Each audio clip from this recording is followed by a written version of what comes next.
A lot of you question whether or not I'm here for truth. Question if I was a real flat earther or not. Well, the reality of it is there are no flat earthers. There are only globe deniers.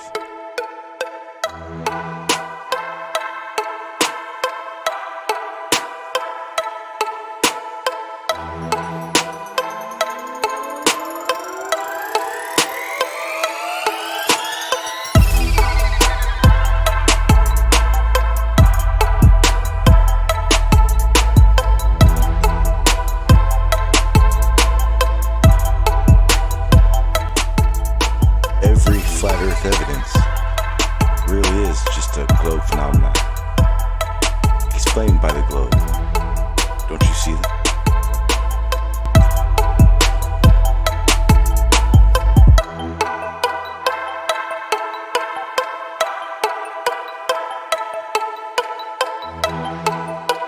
See, I'm still here for truth. And now there are certain people in my way.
What is up, party people? All right, it was a fun one. I had an interesting morning. Okay, so most of you guys heard I had planned to go on to Nathan Oakley's show because, basically yesterday being the actual first time I've taken a second to actually hear what Black Swan was all about. Well, I went and I was there. It was It was exactly what I expected to happen. I got there. Everything started off good. I just was in the little Discord chat, just hanging out. And then Riley acknowledged that I was there, and Nathan started his blah blah blah blah blah. I haven't seen the upload yet because for some odd reason his live streams don't process that fast. I don't know. Let me look again. Go over there real quick. But basically what ended up happening is I guess this is it.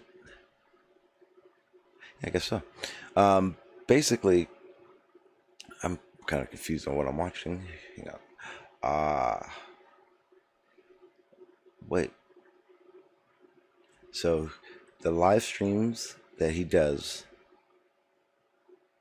Okay, so his premieres are what happened earlier. Is that what that is? I don't get it. Let me go ahead and get over to the Discord real quick. Just do that right away. I call that the fantasy space wizard. Oh, I have such the best timing. Oh ever. gosh, I gotta leave Sean's here. What's up, guys? How do you keep coming in and interrupting Stingray? How do you do that? Perfect timing. It works. When it works, it works. I'm trying to find something real quick. There's an echo or some feedback somewhere. I think it's. Hi, Sean. It's probably Lale. He always fucks up.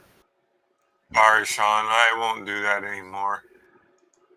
Is it? I only say that because I like you. He's still talking. It's so odd. I know. I like you a lot, Sean, as a internet buddy.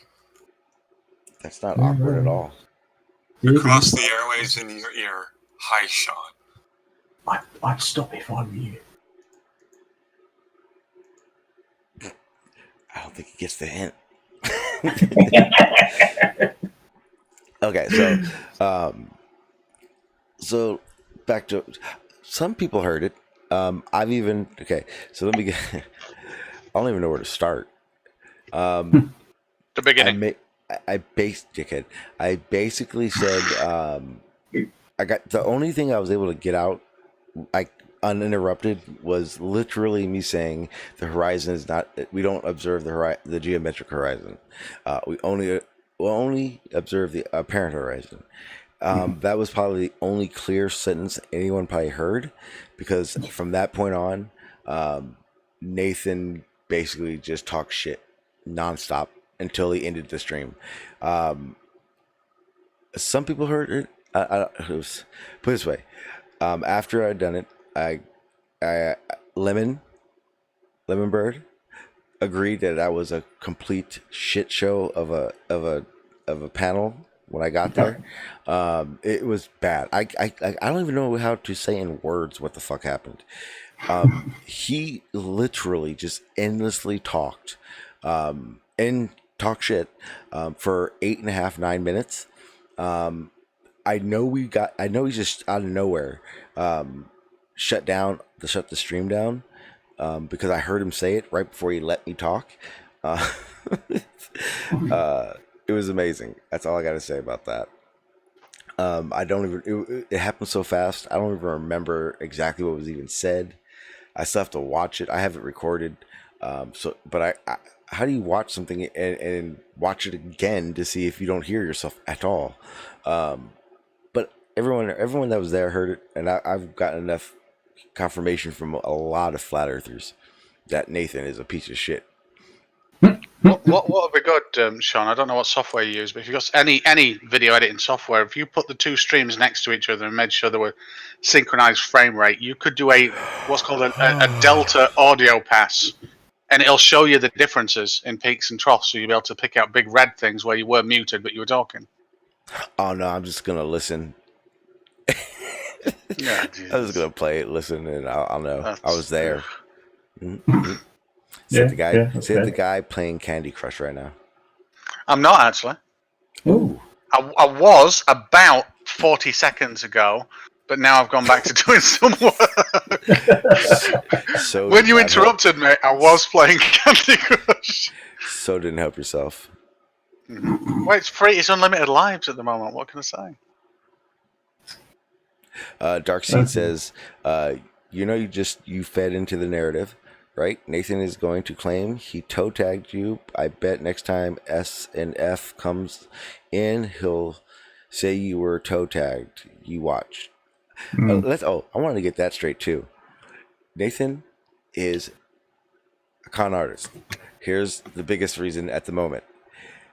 That toe tag, he stole that from You've Been Exposed Dreads, Question Everything. The guy, my boy, he's been saying toe tag for about 4.5 years now, that I know of. He probably even said it even more. So that's the funny part. Hey, Chris, did you catch my appearance, I guess you could call it, at Nathan's? No, I honestly didn't. I think for some reason, it was like an hour. It started an hour earlier than it normally does. Instead of 9, I think. I don't know, but I didn't catch it. I went to look for it. Yeah, but it wasn't there. And it's not there, but he's doing the premiere right now. I think he takes them off until the premiere, and then he puts them back on or something like that. Okay. Yeah, because I was looking He's got for it a all weird morning. schedule. Yeah, I was looking for it all morning so that way I could be able to play it, but he's premiering it right now, so in theory, I don't know if it was when you went on at what point, but it was 8 minutes before he ended it. Oh, so at the end, okay. So however long the premiere is. Oh, this has only been going for 29 minutes, so he could have a bit of a wait. But that's the thing, he didn't go very long. That stream wasn't long at all. Well, here's the thing on the premieres. What he does is he records the before show and the after show. So the live show is the live show. He records the before and the after parts, and then adds them to the premiere. It's so I think. Yeah, I don't know. It was a complete shit show, and that dude's a fucking joke. Anyone who's associating with him is a fucking joke. Well, we did tell you. That man is a fucking joke. I mean, you knew what you was walking into, didn't you? I did know, but it just was like, I guess you have to go through it once just to let it happen. I'd never been there before. That was the first time I ever talked over there. It was a fucking joke. I don't know what else to say about it. I'd never go in there. I mean, it's just. No, it almost needs to be in the dictionary for the definition of shit show. See Nathan Oakley. Yeah. If you listen to anything those people say, Chris, you're useless. Those motherfuckers are some useless motherfuckers. They're some scam artists. See? I don't even know what to say. I'm open to all information. Doesn't mean I have to agree with them or believe it. Yeah, those motherfuckers are full of shit, Chris. They don't give any information out. They just scream and yell and pretend. Those are some joking motherfuckers. John Watson. No one cares about your fucking fingernail. Your fucking pussy. Is he still on about that? Still on about it. Motherfucker broke his nail earlier this morning and has been crying in the background all day. It's not like Sean, when you pay the amount of money he does to have his nails done, it is kind of an issue. Yeah, he also gets like labradoodles to fart in his face because he's special. Yeah, that sounded real weird, but so is a fucking grown man crying about his nail being broken. I mean, if you paid $500 to get your nails done and you broke one, wouldn't you be slightly upset? Probably not. Probably I don't even know where to go with that one either. That's almost as much of a deer in headlights as the Nathan Oakley show. Hey Chris, you said you had a video. Want to share that link? That'd be awesome. I want to see this. It's on my channel. Okay, I'll go find it. I want to see this. Okay, so let me get something off my chest. So everyone's upset at what I said on Jose's. Yeah, because you sound like first of all, your trolling was pathetic. And no. Listen, there was no troll. So first of all, the final. Wait. So you think Corona is a hoax? I talked about that for 2 hours on your show the other day, so you know what my thought is. Yeah, but you said COVID's a hoax on Jose's, and that's why he did that. Right. Well, so first of all, I guess I didn't know. All right, just Oh, go ahead. keep. Go What ahead. do you have? No. Go ahead. So I'm being sincere. Okay, whether Jose hears this or not, I just want people to know. I didn't see the beginning of his show. I didn't know his apparent policy for it. So when I said that, I didn't say that to disrespect him or his show. I wouldn't have done that. I don't know. I don't know why I said it. I was kind of bored. Like, wait, no one was saying anything. I thought it would be funny, and apparently he didn't. So it is what it is. If he bans me, fine. You know, whatever. But I did not do it out of disrespect.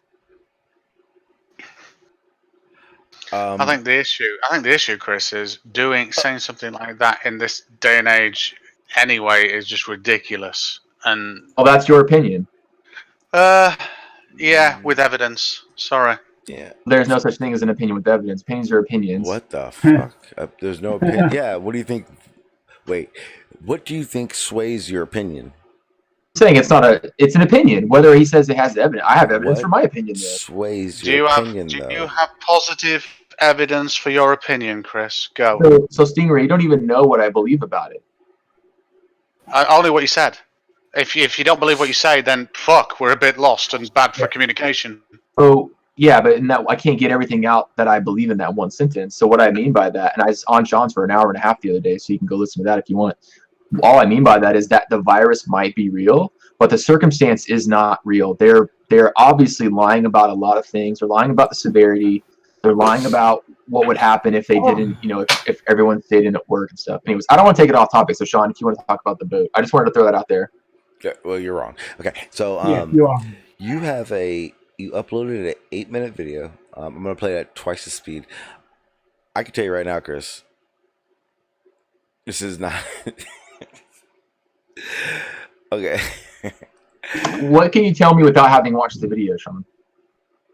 Oh, well, I didn't watch the whole video, but I did skip to about the 5-minute mark where no, let's do this. We can keep talking amongst ourselves. I'm sharing this in the Discord right now, and everyone on YouTube can see it. So I'm just gonna let it play. And I can tell you right now, Chris, this is not gonna come out the way you thought it would. So this is undeniable flat Earth proof, is it? Yeah, absolutely. Right. Okay. So first of all, Chris, a sane individual would not call this proof. They call it evidence. Yes. But it's proof. No, Well, there you go, then. proof is what you get from a multitude of evidence, given the probable outcome of that evidence, weighing your opinion towards something. Proof is not a tangible item.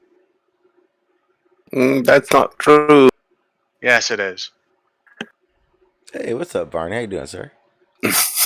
Tell me something, Barney, that is absolute proof as a tangible object. That's absolute proof. That there are infinitely many prime numbers. That's not a tangible. That's not a tangible item of proof. How do you know? You didn't even let him finish That's what he was saying. rhetoric and saying. Oh, can you show me that, please? Can you get what item sure. do I need to get? What item do I need to get to have a look at that, Bernie? Is there anything else he needs to do for you? I said what tangible item? I don't class that as a tangible item. Sorry. Yes, you are.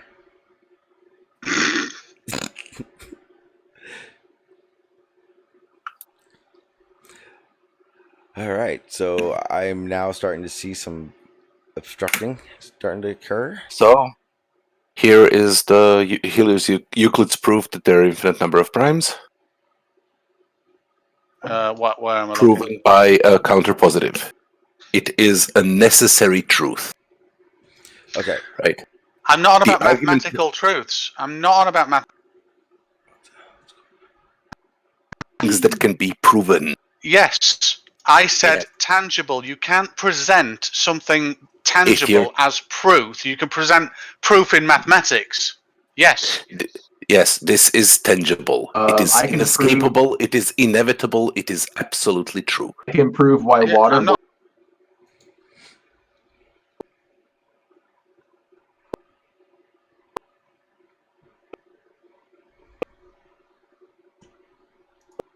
No, I'm asking for something tangible. I wouldn't class maths as tangible proof. Something that I can that is, that I can present to someone as an object that I would say evidence. I'd say that's all evidence. Yes, for all of those things, there are no tangible proofs. Hey man, I can't stop. Right? There is no such thing. There is no such thing as an empirical positive truth. Empirical positive proof. Right? Yes. You can prove that something is wrong. You can prove that something is impossible if you demonstrate a contradiction in it. And those again would not fall. Those again would not fall under tangible by your definition of tangible. No. By what? No. They would no. That would be tangible. That would be tangible evidence. I'm saying there was no such thing as tangible proof. Yes, you can give me tangible evidence which points towards a strong possibility of it being false, and I can, with the accumulation of that, say, well, it's been proven false because of, and then present, the tangible evidence. But what I was saying is there's no such thing as tangible proof to me. Yes, and I'm somewhat agreeing with you. Yeah.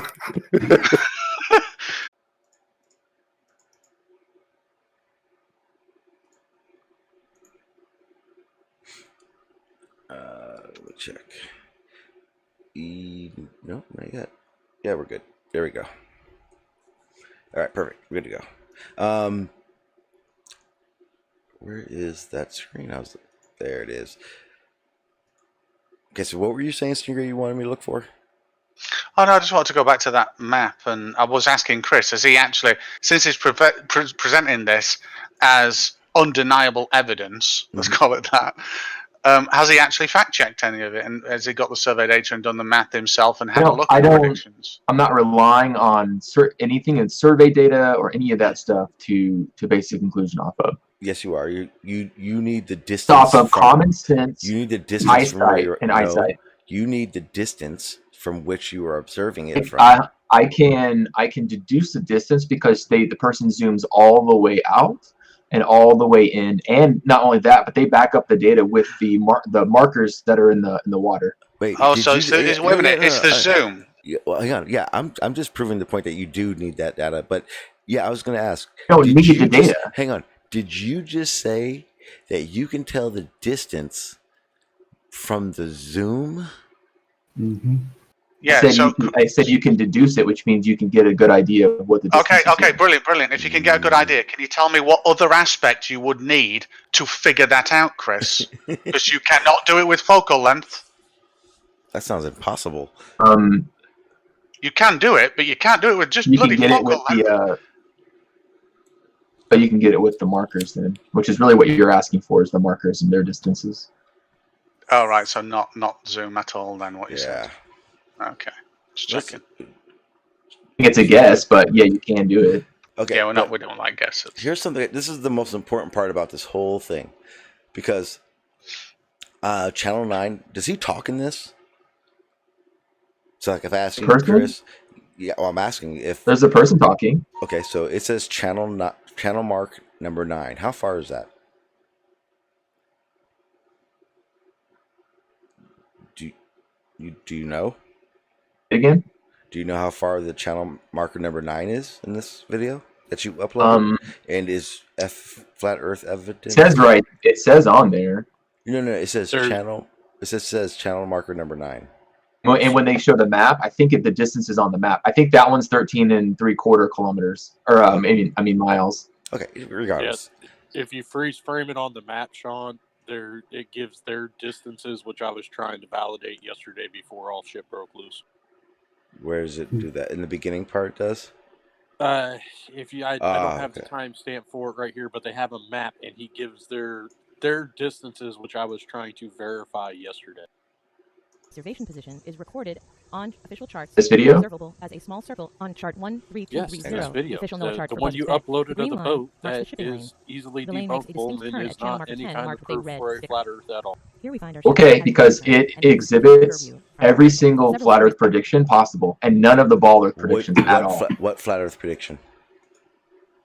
The boat the entire time. 2, that the boat rises in height, that appears to rise in height due to perspective, No, It is not due no. to It's perspective. due to. Hang on. First of all, Chris. It's absolutely due to perspective. Chris. It is Do you, not. Chris? Do you Because see it's on a flat plane. Chris, He shows you're the no. mirage Hang on. in Hang the on. image and Yeah. highlights it himself. Yeah, exact. Chris, what you're saying right now So is what? There's just an inferior mirage. Who cares?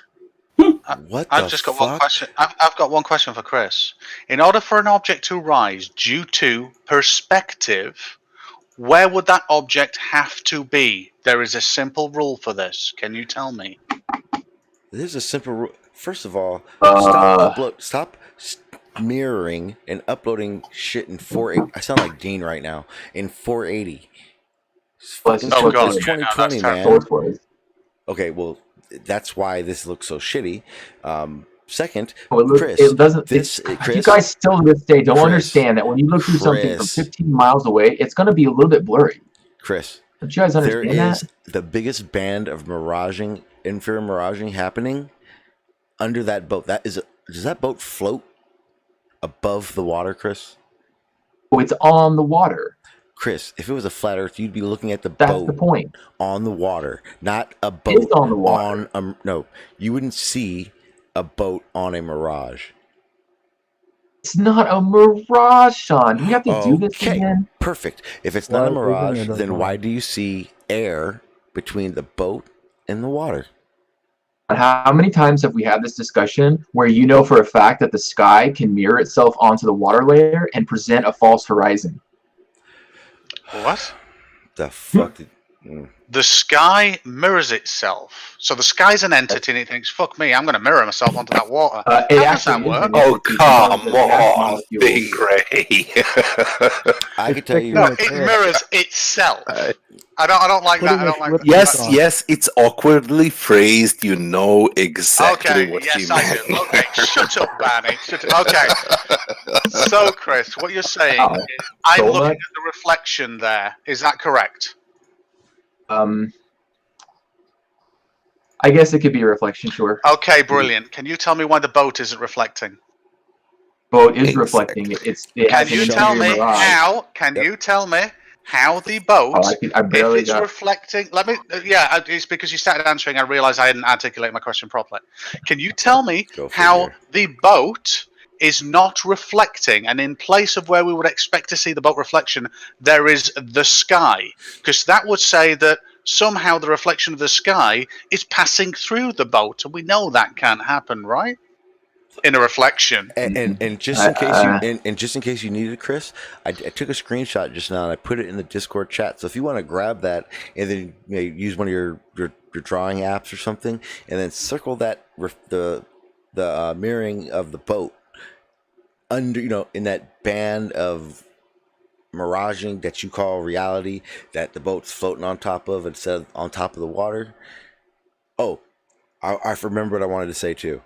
Hell no, this ain't no flat Earth evidence.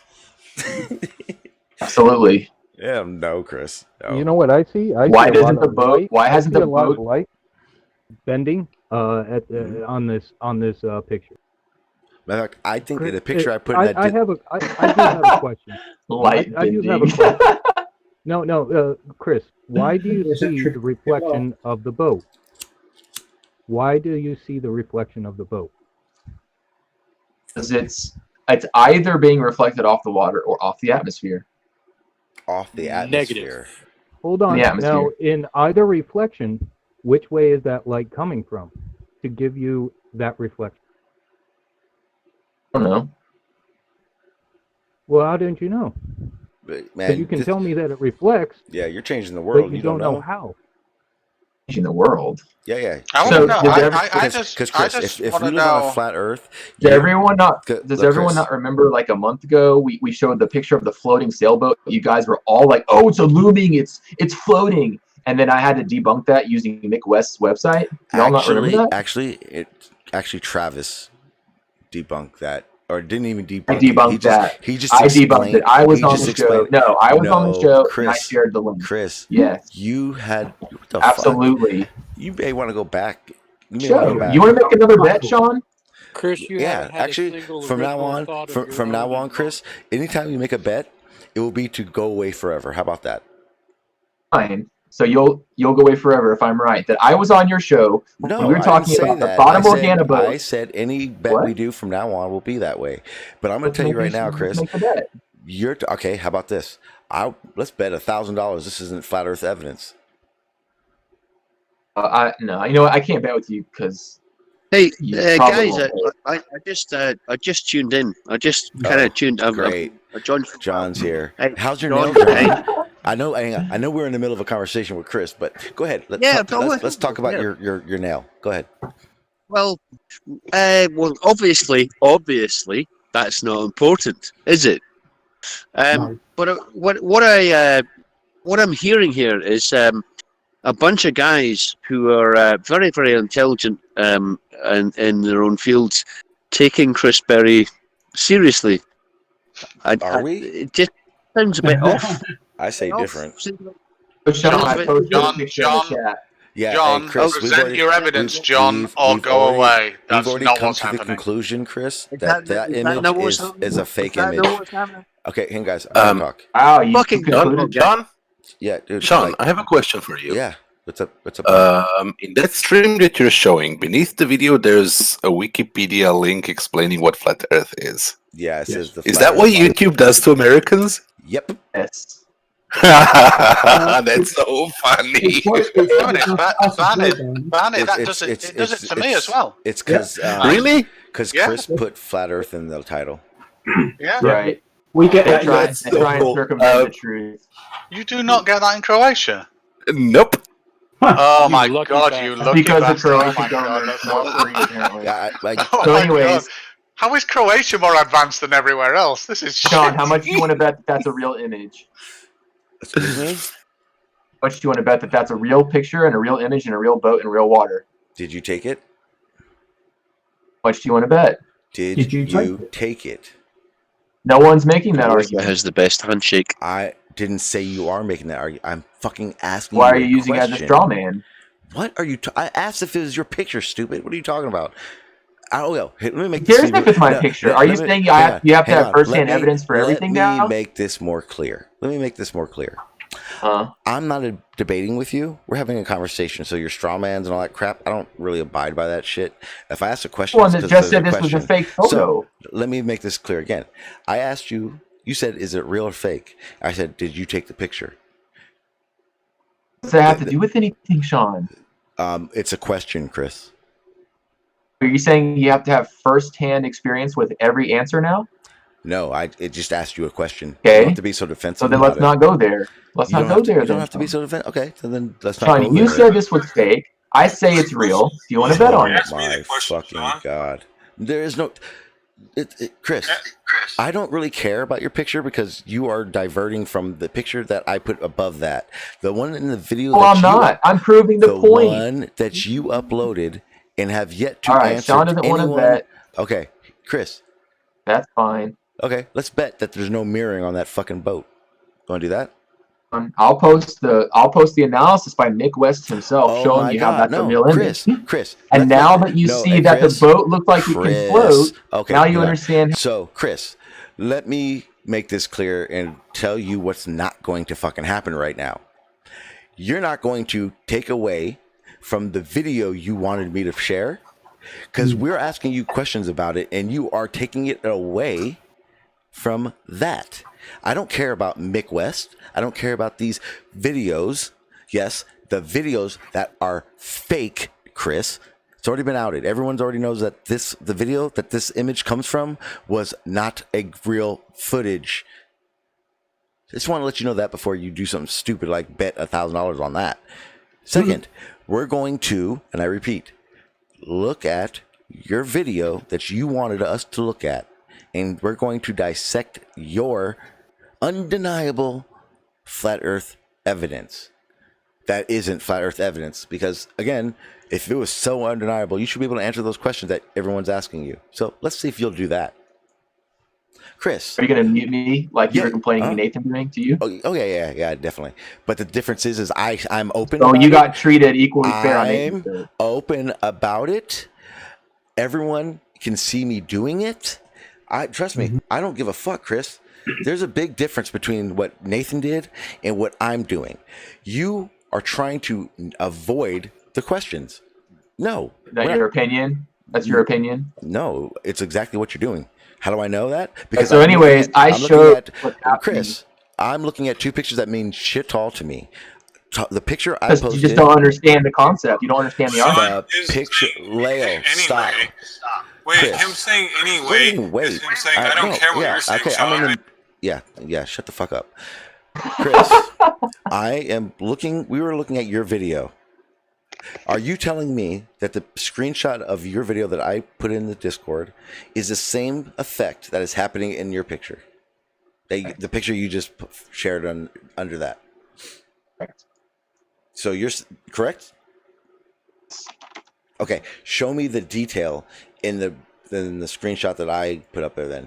Because the two situations, if in a mythical world, Chris, that was real, it's not doing that. That boat has detail. So that boat doesn't. It's too far away, and there's no the atmosphere is blocking out those details. The atmosphere is blocking out those details. So there's distortion and miraging, you're saying, right? 1 second. I have to go to the video to pull up some stuff. All right, so here's. Yeah. Okay, I'll paste some. So here's the boat on the surface of the water still. Let me post it from the original. Okay. No, wait, stop. Take a bigger screenshot. That is the crappiest screenshot I've ever seen. It's like you wanted the water not to be in the image. Relax. That's not on it. That's not on the water. Relax. Here. Same shot. I'll just make it bigger. Chill out. There. Oh, much better. You see it's on the water? You say it's on the water. But well, where would it be? Because I see a lot of distortion. I don't see any detail to make out a horizon. It's just, I know what we're looking at. We're looking at you're picking out the crappiest stuff to look at. I get it. Okay, keep going. Continue. You got more screenshots, right? It's just right around the time. Okay, keep going. That you were at here. Hold on. I can get a bigger one. Okay, so if you just fast forward, because I see, you know that picture you just did actually. How come I can make out a very, very faint horizon, very faint. Thank God I wanted to take a bigger screenshot, because that faint horizon wouldn't have been possible to be seen without that other boat. And Chris, that the horizon where I believe it's at least, it still makes that boat float. Oh, it's not, Sean. Okay, let me. The small boat is in front of the horizon. You can tell. You can see where the horizon is. Yeah, and I can see that the big boat in the background is floating over the faint horizon I see behind the small boat. It's not floating yet, Sean. I'm establishing the spot. Chris, what I'm going to do right now is I'm going to pull up my little drawing thing, and I'll show you. It is floating. I can see it's floating just looking at it. The boat looks like like the bottom of the boat looks like it's ramping into the air. All right, well, hold on. That's a mirage. That's why that picture looks like it does, Chris. 1 second. It's a mirage. Hold on. You don't see miraging there? Let's start. Then let's see. Hold on. Let's step back. Oh, Stingray! Thank you. That looks like the front of that boat's in the air. Looks like it's riding high. How would it be possible for the boat to be floating? That's what I don't get. The top of the boat. You're right, Chris? How is that possible? It's not possible, Sean. Apparently it's possible. It's not really happening, but it is possible for the observation. That's very clear. It's not. Huh? I think I'm having internet issues. I can't. Can you hear me? Unfortunately, yeah, I hear you. Oh, I'm having some connectivity issues. I don't know what's going on, but hold on, I just posted. So I posted another one. Oh, and I advanced to level 8, by the way, whatever that means. So you see where that you see the image I posted? Yeah, let me get 1 second. The 45:18 below it. Where am I at? Hang on. I'm trying to do something at the same time. Posted it twice because of my connection.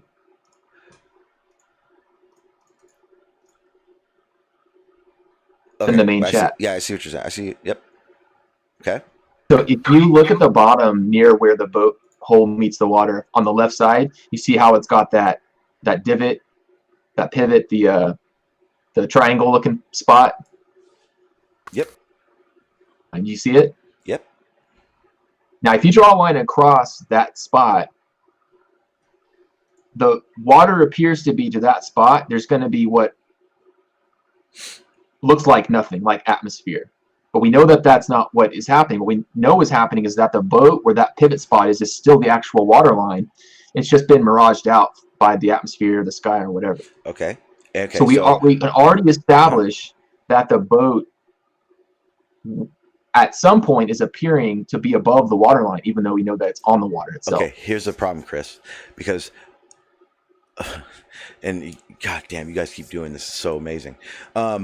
The problem you have is that you just described to us why the boat doesn't appear to look like it's on the water by going back into the video. So what this means is correct. So that means where we were just looking, not just, when you went backwards, but when we go forward, say 119, and we see that miraging, we see air, almost like the whole, like a blob is floating over the water. You understand that if we're at the 45-minute mark, it started miraging. You're telling me the further it got away, it wouldn't continue to increase in its miraging? The miraging, there is miraging, but the boat isn't floating. Chris, just define mirage. Wait. Do you think I'm saying the boat is flying like for real, Chris? I don't know what you're saying. Okay, I'm saying, Chris. It has to be on something, right? Chris. Okay. It's the mirage off. I really hope this is. I hope you go, Sean. I know that you don't have to explain that. Okay, you realize that boat isn't. That my argument isn't that it is floating, right? You know that, right, Chris? Oh, I don't. That's what you've been saying this whole time. Wait a minute, Sean. I think I've just noticed something. Wait. Chris, you think my argument is that boat flies? Well, no, not literally, but you're saying it looks like it's flying because of some sort of weird refraction or mirage bullcrap. Okay. Wait, that bullcrap? Wait. Okay. He said it. No. He's already said the issue. He said, "What is the mirage bouncing off?" Right. Yeah, that's the big disconnect right there. Chris, you're an idiot. What's your answer? It's called the fucking atmosphere, you tad. It's a bounce off a physical surface, doesn't you, dick? If it bounced off a physical surface, we would call it a reflection. Jeez. The top of the boat is being miraged to the bottom, so the top of the boat is floating and the bottom. No.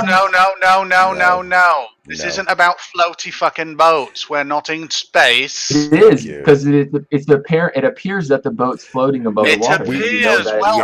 Well done. We have to be very. So then, what's the top of the boat on? You have to put your teacher gloves on.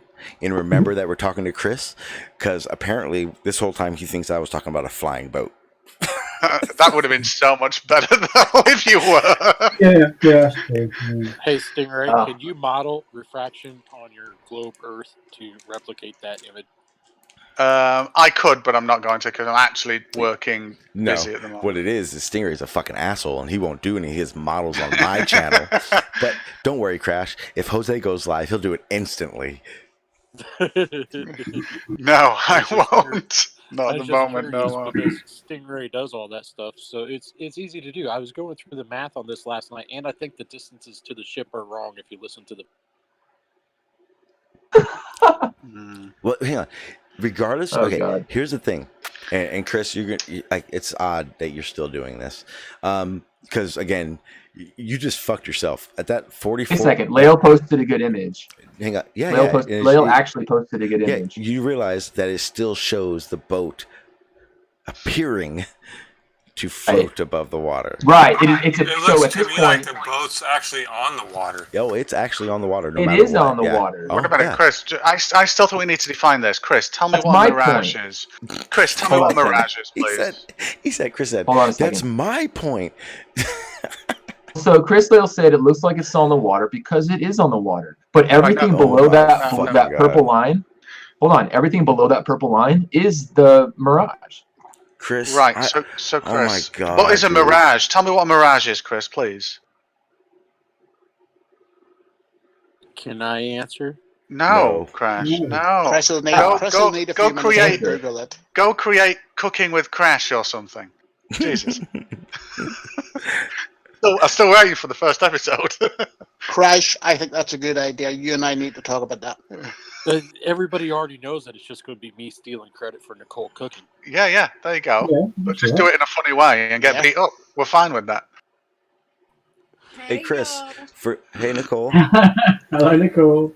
So, hey, Chris, for someone who is telling us no and we don't know what we're talking about, I would think a simple question like above what is miraging, that what miraging is, that you'd have to Google search that shit.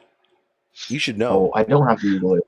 Okay, well, I'll tell you something. A Google explanation. I'm sad Bonnie left. The one reasonable person. See, the thing, Stingray asked you a simple question about a minute 15 seconds ago. What's the question? It's kind of like you just were either Google searching it or now you're avoiding it.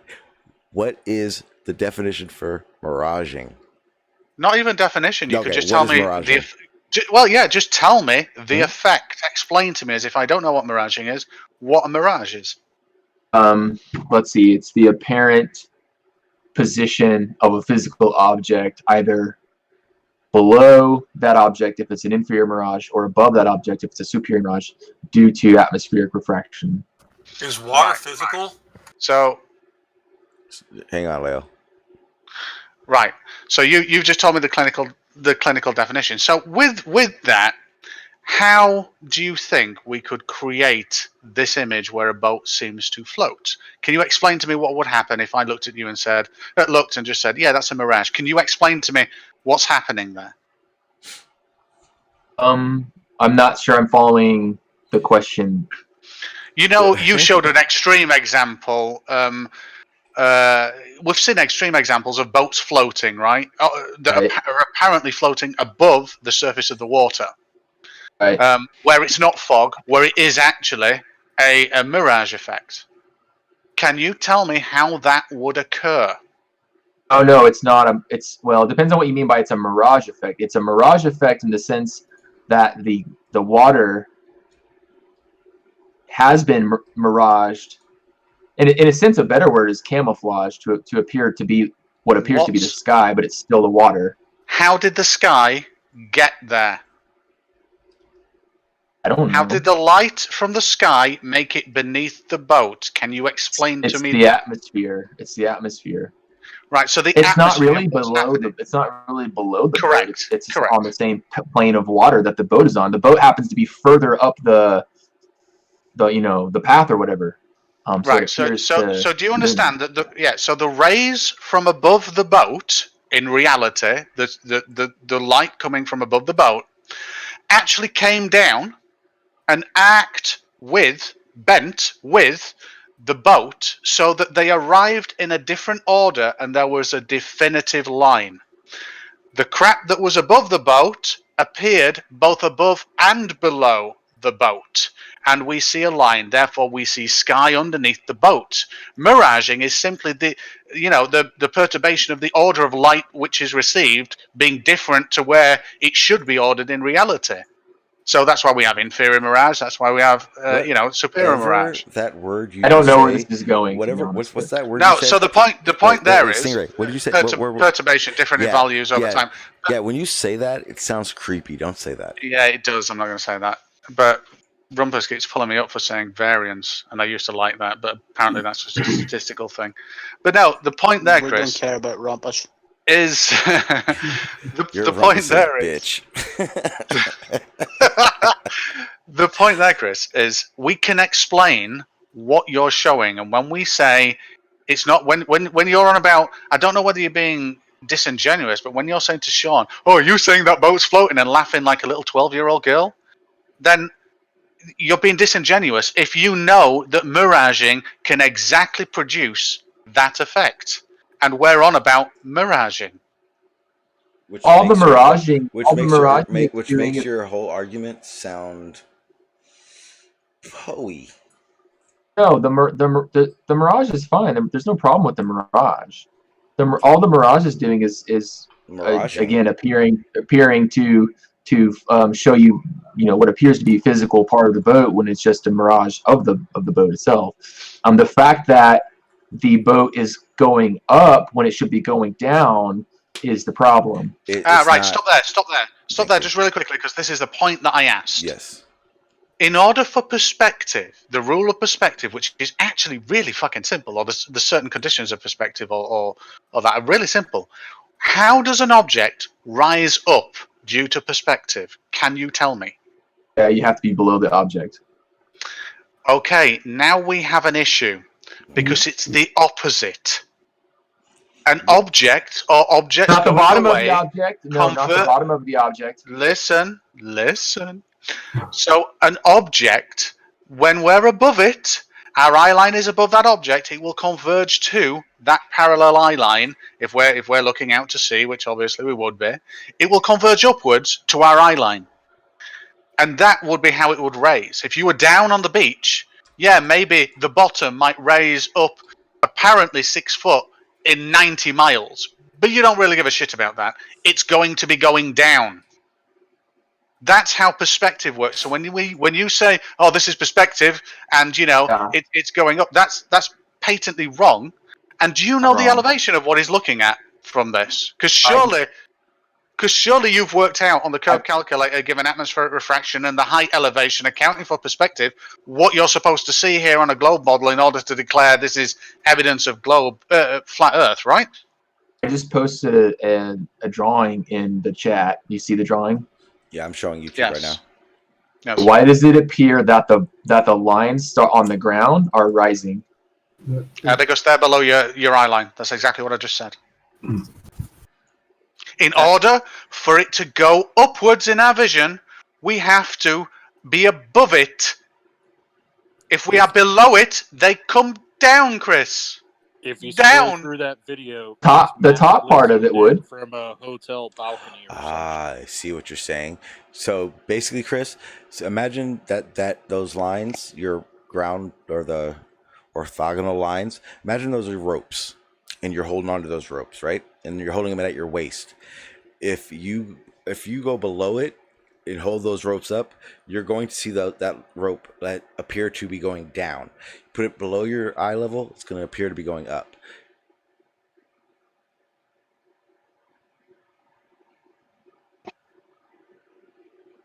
A very simple thing to think about here, Chris. If my observer height is why is it going up then? What's your explanation for why it would go up then? We're a shitload higher than it. Exactly. And if you look at the video where he zooms End of story. out, he is above tree lines, way off the beach, zooming in from what looks like a hotel. So you're saying that on a ball? No, ball is irrelevant. No, it's not irrelevant. So you're saying that on a ball where all things are going down and away ball from is you, irrelevant. It's not irrelevant. It is irrelevant. If you're on a ball, it's going down. Perspective doesn't care about the shape of the fucking ground.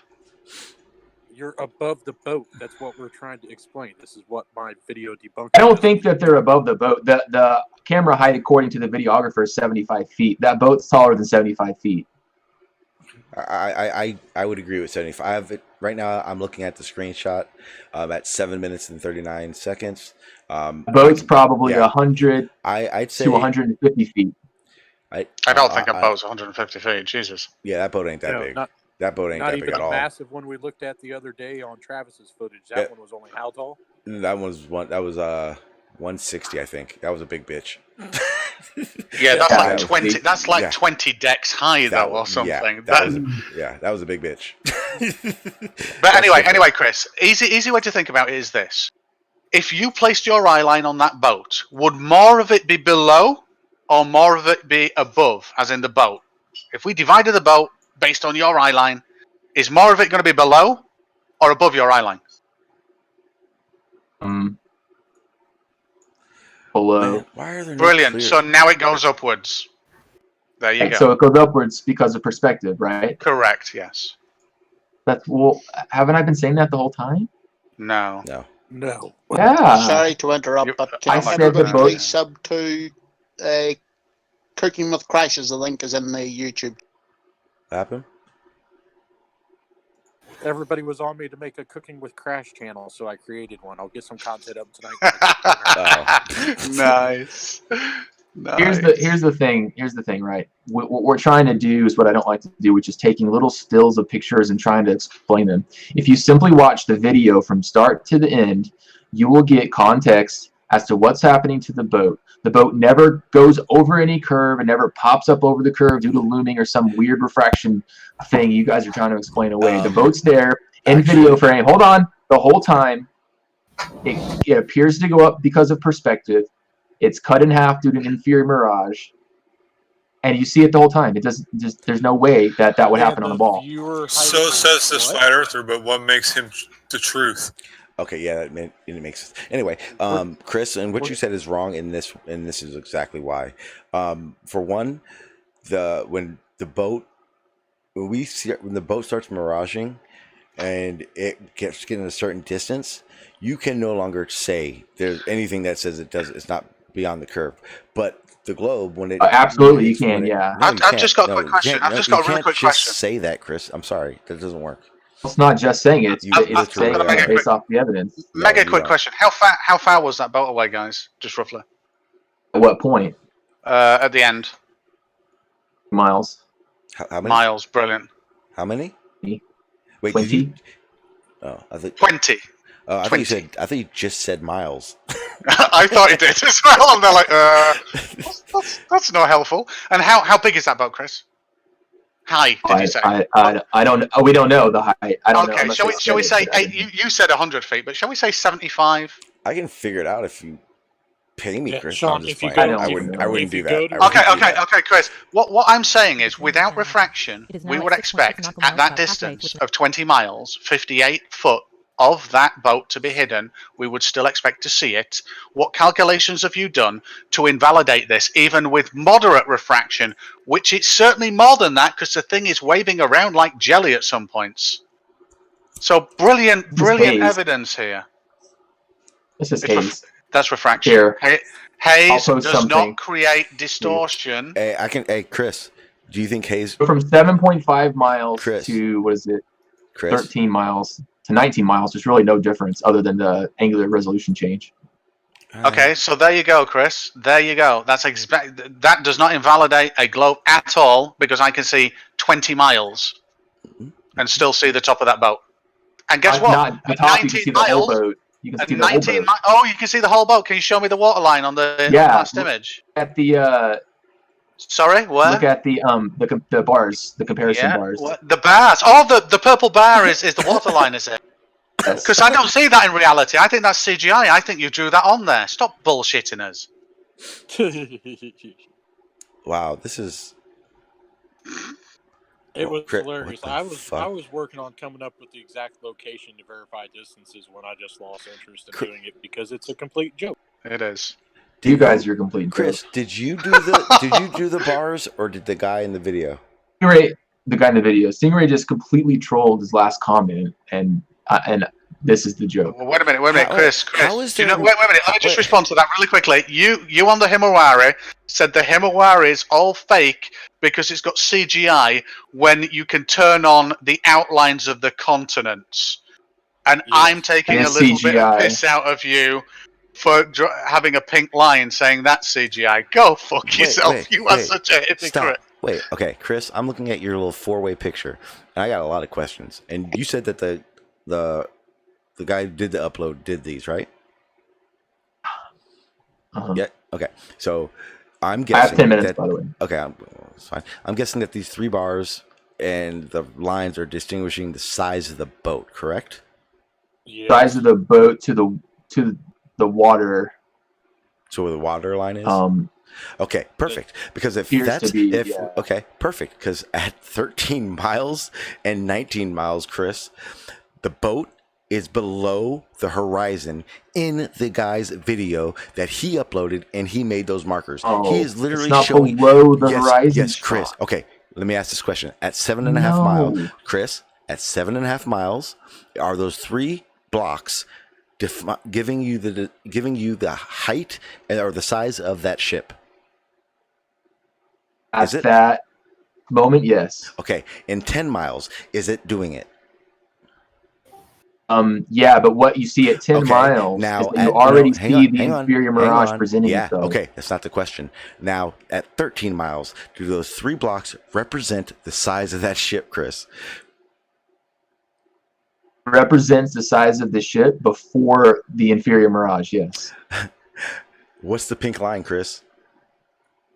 The inferior mirage. No, the pink line is supposedly the horizon where the boat's on the water. No.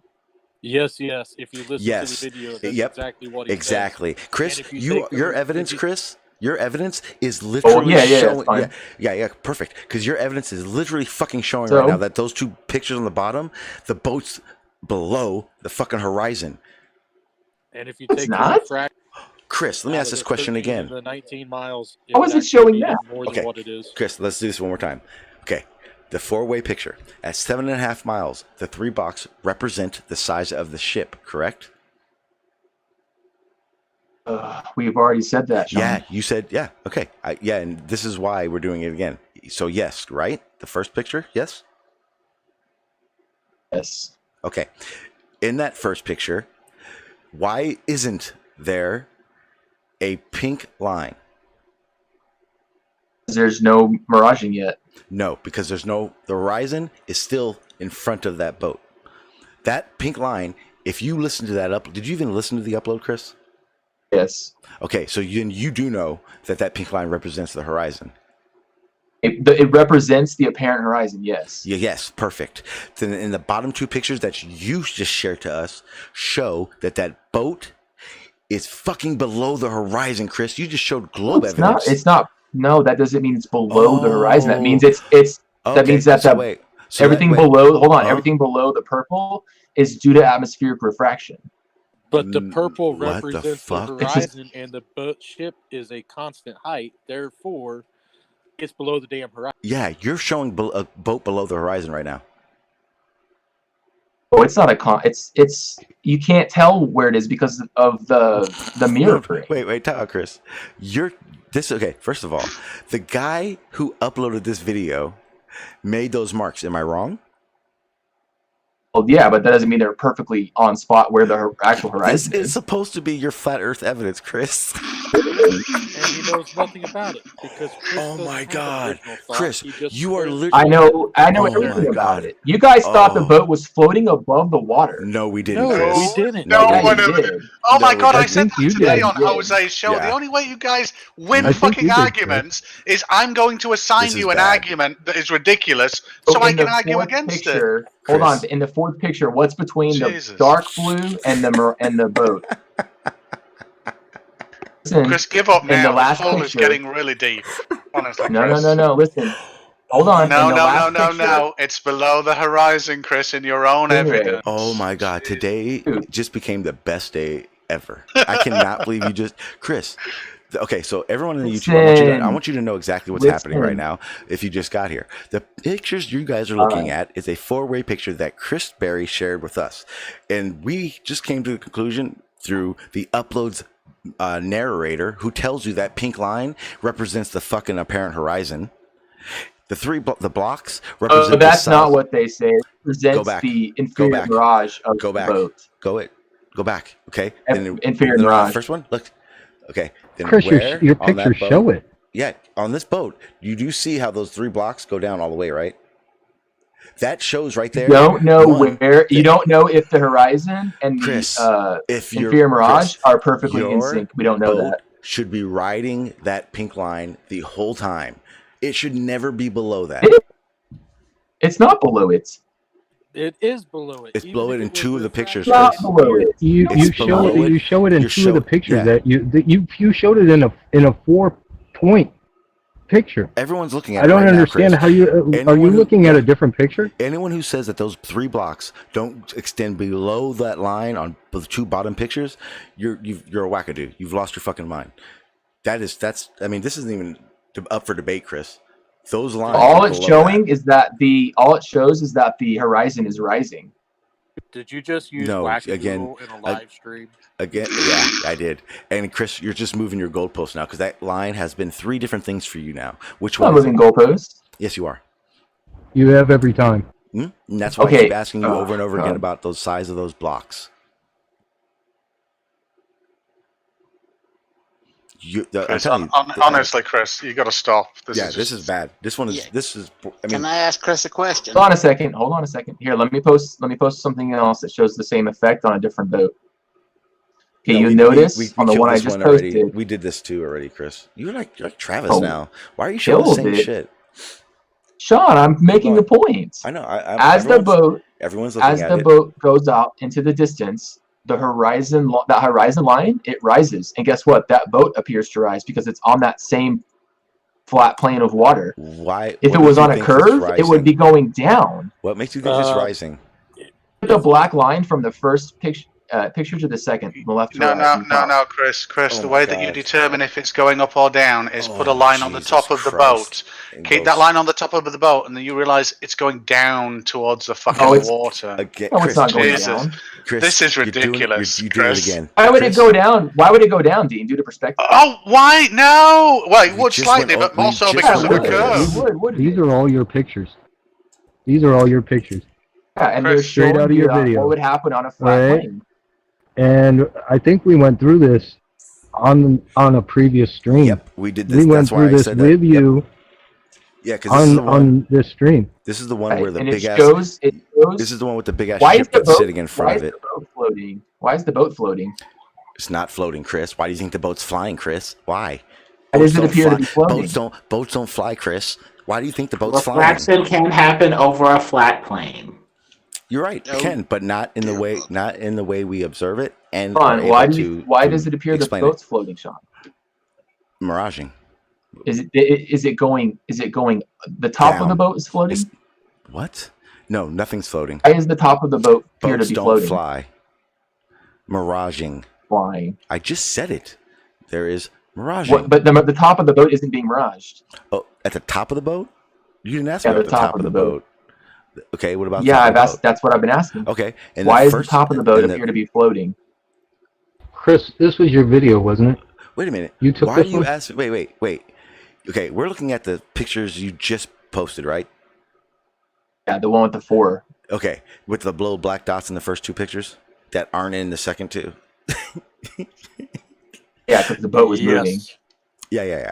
Okay, the top isn't floating or appearing to float. The boat, I don't get what you're saying. I'm telling you that it. Look at the third picture, the bottom left picture. Okay. You see, there's what appears to be the hard blue horizon, some space or some sky, and then the boat. Why does the boat appear to be floating above the water?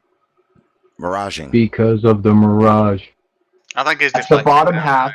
That's the bottom half of the boat. Why is the top half appear to be floating? Is this really the best? Wait, time out. Okay, wait. Sean, did he just ask us the same question that we answered twice? Actually, we answered this I don't know. I drove home and got a shower and yeah. Yeah, we answered this shit months ago and went over. Oh yeah, I remember that too. So Chris, it was like a nightmare. Yeah, miraging, Chris. So go ahead and ask me again. I guess if you want. I don't know why. Top part of the boat is not a mirage, Sean. Okay, you talking about above that line? Yeah, above the black line. That would have been much better to say. So in the bottom left, you're asking me why is it? It's because it's distorted and it's sitting on a mirage. What's it sitting on? Mirage. Is that what you asked me? What does it appear to be doing? Right? What's the boat sitting on? It's not on the water, right? Oh, yes, it is. Okay, Chris, you do know a mirage isn't a physical thing, right?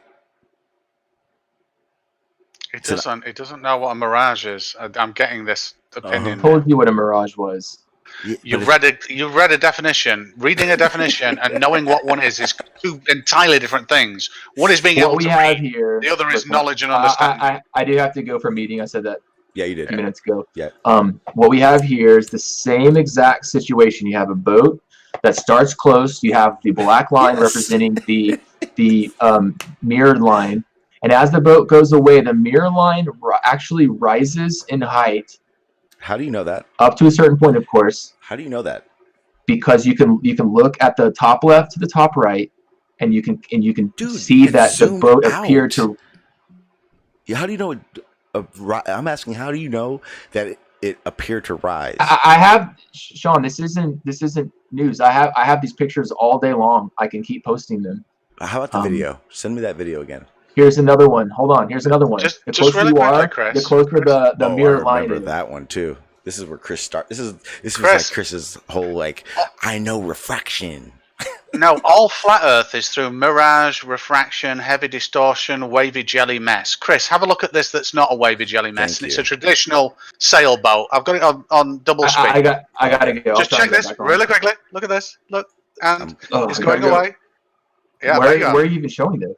Oh, you have to click on click his my live name link. If I do that, my audio gets cut off. It's on YouTube though. It'll be on YouTube.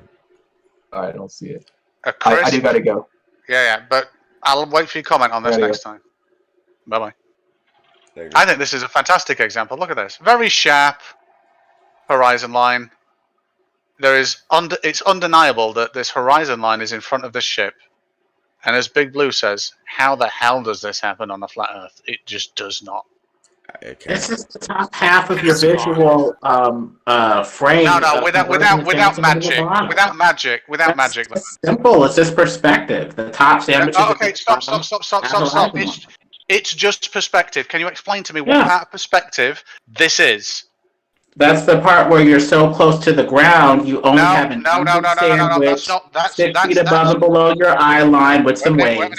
And anything taller like the boat must set beyond. Simple. That's a story. Can you citation, please, or shut up? Oh, for God's sakes, life is short. It's the same videos that we've been recommending all the time that you guys never watch. I've watched them. That's about diffraction limits of a lens, and that's not relevant here. Yes, it is. What? Okay, can you tell me what contributes to diffraction in optics, please? We're close to a surface that needs to be distributed in your visual frame. It will go up to the center of your vision, no further since it's below your eye line and compress. We'll have an equal zone above your eye line that will compress the same way. That's what Life is Short's video is about. That's the citation. No, it isn't. You're not just going to stop the discussion while I go hunt for another citation for you. You've already done this already. Wait a minute. You don't need a citation, you need to get the concept. Lemon, can you tell me? I've got a very expensive camera behind me. I've got complete manual control of every aspect of that camera. Can you tell me how to make this happen? You're only 6 feet off the ground. You're going to only have even disappearance 6 feet above your eye line, 6 feet down from your eye line. At what distance? And then anything beyond is going to set if it's taller than that zone. Okay, so if I have my camera 1 millimeter above the desk, and I have an object that's 5 centimeters, how far would I need to get it to go for it to disappear bottom up? You only have 1 centimeter, the 4 centimeters on top. Millimeter, 1 millimeter. 1 millimeter. Find the distance at which the 1 centimeter above and below the eye line of the camera sets. The rest is going to set beyond. 1 millimeter. I will put the camera 1 millimeter above the desk. I've got an object that is 5 centimeters. What size of desk do I need to observe this effect? People are still coming up with the equations. You have bet they are, aren't they? 4 ratio, I believe it is. And so the top part's going to set 4 times as fast as the bottom part. So what distance does it need to be before I lose the bottom? I'll tell you what, I've got these batteries, the black batteries. I've got a red band at the bottom. The batteries are approximately 7 centimeters high. The red band is only about 4 to 5 millimeters from the bottom of it. With my camera being 1 millimeter, or I'll say I'll align it dead on. So let's say 1/10 of a millimeter. And yes, I can do this. I've got a gimbalized, stabilized motor rig. 1/10 tenth of a millimeter above the desk, how far does that battery need to be away before it gets hidden from the bottom up? You need to get the tangent of around 0.02 degrees, which will vary based off the wavelength of light. Can I answer this? So the tangent of 0.02 degrees would need to be equal to the height that you're talking about, 1/10 of a millimeter, divided by the distance and solve for D. Okay, can you just give me the distance then? Let's see what the tangent of 0.02 is and solve this. Hold on. And no, Khaled, you can't. Did you just get a flat earther to do math on a live stream, Dean? I don't know. We'll see. That would This be is like magic. a groundbreaking, magical revelation. I'm not sure of the answer, by the way. I would like to confirm it from you. That coin that disappeared on the table, I'd like to explain it. Oh, you mean when I did it? No, I didn't see yours. You did one? Oh, no. Well, okay. No, I didn't. Well, I think once the aperture width... No. Okay. No, that wasn't it. Stingray, are you talking about the table one where the guy in that camera and he you could tell he pointed it in the wrong, he had to point it in an angle or something like that? No? No, I don't think he pointed or he missed the angle with the camera. I think it was fixed. But the point is when the aperture, the width of the aperture of the camera increases, then a part of the picture is below the table. Dean, if you get what I mean, try to explain it. I know exactly what you mean. But even though on some shitty lenses that might be the case, it won't be the case in very nice optics. You can get a slight shift, yes, and it will shift the apparent image down. But that kind of widening of the image to reveal the bottom being lower down, you still have to have the camera angled slightly for this effect. But you can do it better with focal length, because the focal length elements are actually shifting. If your camera lens is at an angle, they're actually shifting. And even though the image isn't changing size, it's changing the apparent end of where the lens is recording it. And even without the lens moving, which is pretty cool. Hey, Stingray. Mm-hmm. I got your answer. Lemon Bird says the tangent of 0.02 degrees. That is 3.49 to the -4th. Wait, what? Where is Lemon Bird? Oh, he went silent. Remember, he said it's the tangent of 0.02 degrees. I did that on the calculator really quick, and it came out to 3.49 e to the -4th. Nice. I don't think anyone could see that curve away. That is so small.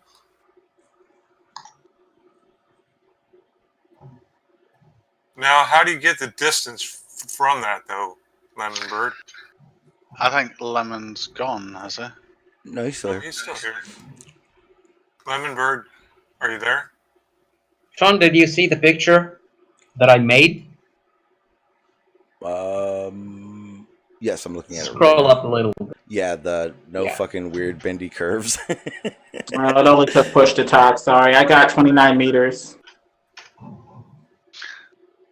So So if it's 1/10 of a millimeter, it would have to be 29 meters away before the bottom starts vanishing out. Just to be safe with the wavelength of light, try tripling that, and it should disappear. So you talk about the bottom of our vision and the top of our vision.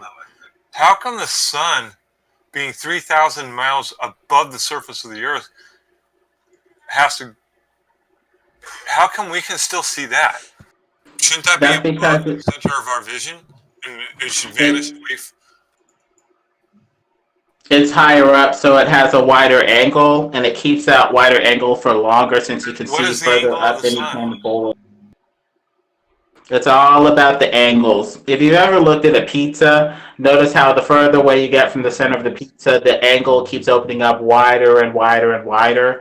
If you're close to the ground, you have a bunch of compact angles that are really converged on the center of your eye line. And so you only have very narrow angles that are available because you can't see that far. But in the upward direction, you can see further and have wider, more open angles. That angle is 17 degrees. Dramatically. Yeah, the angle that I can't see when I'm looking downward is I can't look through the ground. I can't look through solid objects. Everything's converging relative to that limited. What was that? The ocean I can't look through, and other solid pieces of earth, ground I cannot look through. No. That's what's limiting my vision downward. Yeah, but everything's converging at your eye line. It's not going below the surface. It's just converging at your eye line beyond. Lemon. So if things converge at the eye line, is that due to perspective, yes? Yes. Okay, brilliant. So if I have the sun directly above, I'm at the equator, let's say I'm in Menorca, which is in the Mediterranean, and it's summer, and the sun is incredibly high above my head at midday. Let's say that is one astronomical Earth unit away. Let's just call it one sun unit away. Using basic perspective, how many sun units would it have to be away to make it down to the ground? To appear to disappear down to the ground? No, to make it to the last degree on the ground. The last 1 degree. Well, you're only 6 feet off the ground, so you're going to have even convergence 6 feet up and down around 3 miles out. And then the sun will dramatically set beyond that convergence zone. So that's a ridiculous answer. I said it was one sun unit high. How many sun units away from me does it need to travel? Since you're so close to the ground, it's going to bring it in dramatically faster than it normally would be. So, in other words, if I'm stood up and if I get down and lay on the ground, I can make the sun go up and down in this sky, can I? It's going to appear to do so, yeah, since you're lower to the ground, but you'd have to really shrink for the ground. I want whatever pills you're taking right now, because that sounds wacky as shit. Stingray, I just wanted you to congratulate you for getting a flat earther to do math on a live stream that, even though it may or may not be good. So imagine this. I want an honest answer from you, Lemon. So if it's one sun unit high, how high do you think the sun is? Just give me an approximate figure. It doesn't have to be accurate, just an approximate. Based off triangulation of its sun rays, about 3,000 to 10,000 miles away, if that. Might be even closer with atmospheric refraction. So let's say 3,000. Dean, okay. I actually got a number. If the sun is only 28 miles across in diameter, for it to have the same angular resolution that us globe earthers say the sun has, which is 0.533, it would have to be 3,900.87 miles away off the surface of the Earth. That's an exact number. Okay, cool. Well, let's for the sake of argument then, can we just call it 4,000 for the time being? Sure. So Lemon, I'm going to give you that your local sun is 4,000 miles high. Now, due to perspective, if it's 4,000 miles away from me, at what angle, if it's traveling on a flat plane, parallel to the ground, what angle will it be half its angular size? In other words, if it's 4,000 miles away from me now, I need it to be 8,000 miles away to reduce by half. At what and that angle is going. I'll give you all the answers here. That angle is going to be about 45 degrees. It's not exactly, but let's just say 45. So at 45 degrees, it's twice the distance away from me now. But here's an interesting thing. Oh, sorry, 60 degrees. it's twice the distance away from me. But here's an interesting thing. To get down to the last degree, it has to travel 69 times its original distance away from me.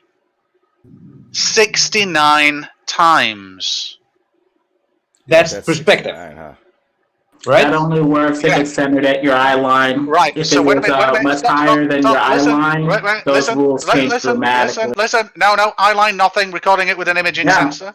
Recording it with an imaging sensor. A rectilinear lens, one of the Canon's new things. It's amazing.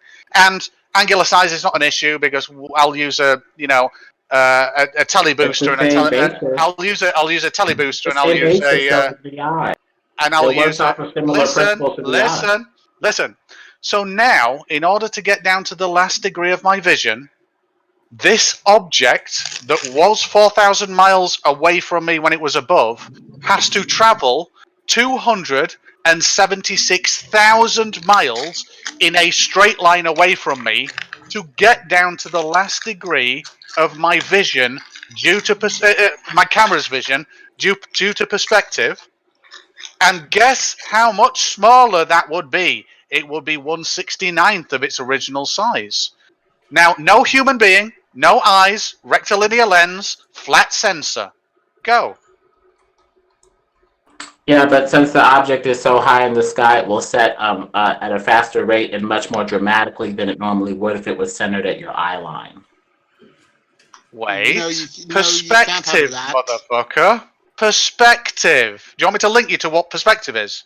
Yeah, the top half of your vision above your eye line converges down in 10, which is the bottom half of your vision, which appears to go up no further than the midline of your vision. Okay. I'm laid down on the ground. This is basic trigonometry now. It's 4,000 miles above me. To get to the last degree of my vision, it has to travel 276,000 miles because it needs to travel 69 of those units away from me to get to near the last degree on the horizon, and it would be 1/69th of its size, and I'm laid on the ground. I'm laid on the ground with a telescope, looking up at it, tracking it as it does this, and it's not getting any smaller throughout all of that distance. Can you explain that to me? That's only if it's centered at your eye line. It's always centered at the center of the lens. I am tracking it with a solar filter. Why does it not get any smaller? 6 feet off the ground. You're only 6 feet off of the limiting surface. Albeit, What 6 feet are going to do with 4,000 miles? Can you tell me? Would you want me to be 1,000 feet up? You'd have to levitate up 4,000 miles and be eye to eye with the sun, with your eye line piercing the object, with half above and half below the eye line, for your mathematical rules to hold. It's not going to hold if you're way below the object and your eye line is going straight out below the object. So for trigonometry that we teach like little school children, and the basics of perspective, which we use. Yeah, that's for an object that's centered at your eye line. Every single day, perspective has got nothing to do with shit at the center of your eye line. It's a view transformation of everything in a view frustum, you dick. That would only count if half of it was above your eye line and half of it was below. Those mathematical rules do not hold. Wait, perspective Stingray. Did you just call him a dick? Yes, I did. Why? I know. It's just he's making up such bullshit, though. It's annoying now. Can I say something, please? Go for it, Kevin. Okay, we are standing in a long road, and there's like telegram poles beside us. Now, how many lengths of this telegram line do we have to look through in order to see it right 1 degree above the horizon? How many times? Lamp poles aren't that tall. Most of them aren't more than 15, 20 feet. This is perspective. We're not talking about the sun. Generally approximate what you're talking about with that without too much divergence, but the difference becomes very apparent if you have something that's way above your eye line and not evenly distributed like a 100-foot building, a huge mountain, or a sun that's 3,000 to 4,000 miles above your eye line. You're just talking wrong. You're assuming that the map is going to hold when the object's not evenly distributed in your visual field top to bottom. Prove it. You're wrong. You're talking wrong. Logic.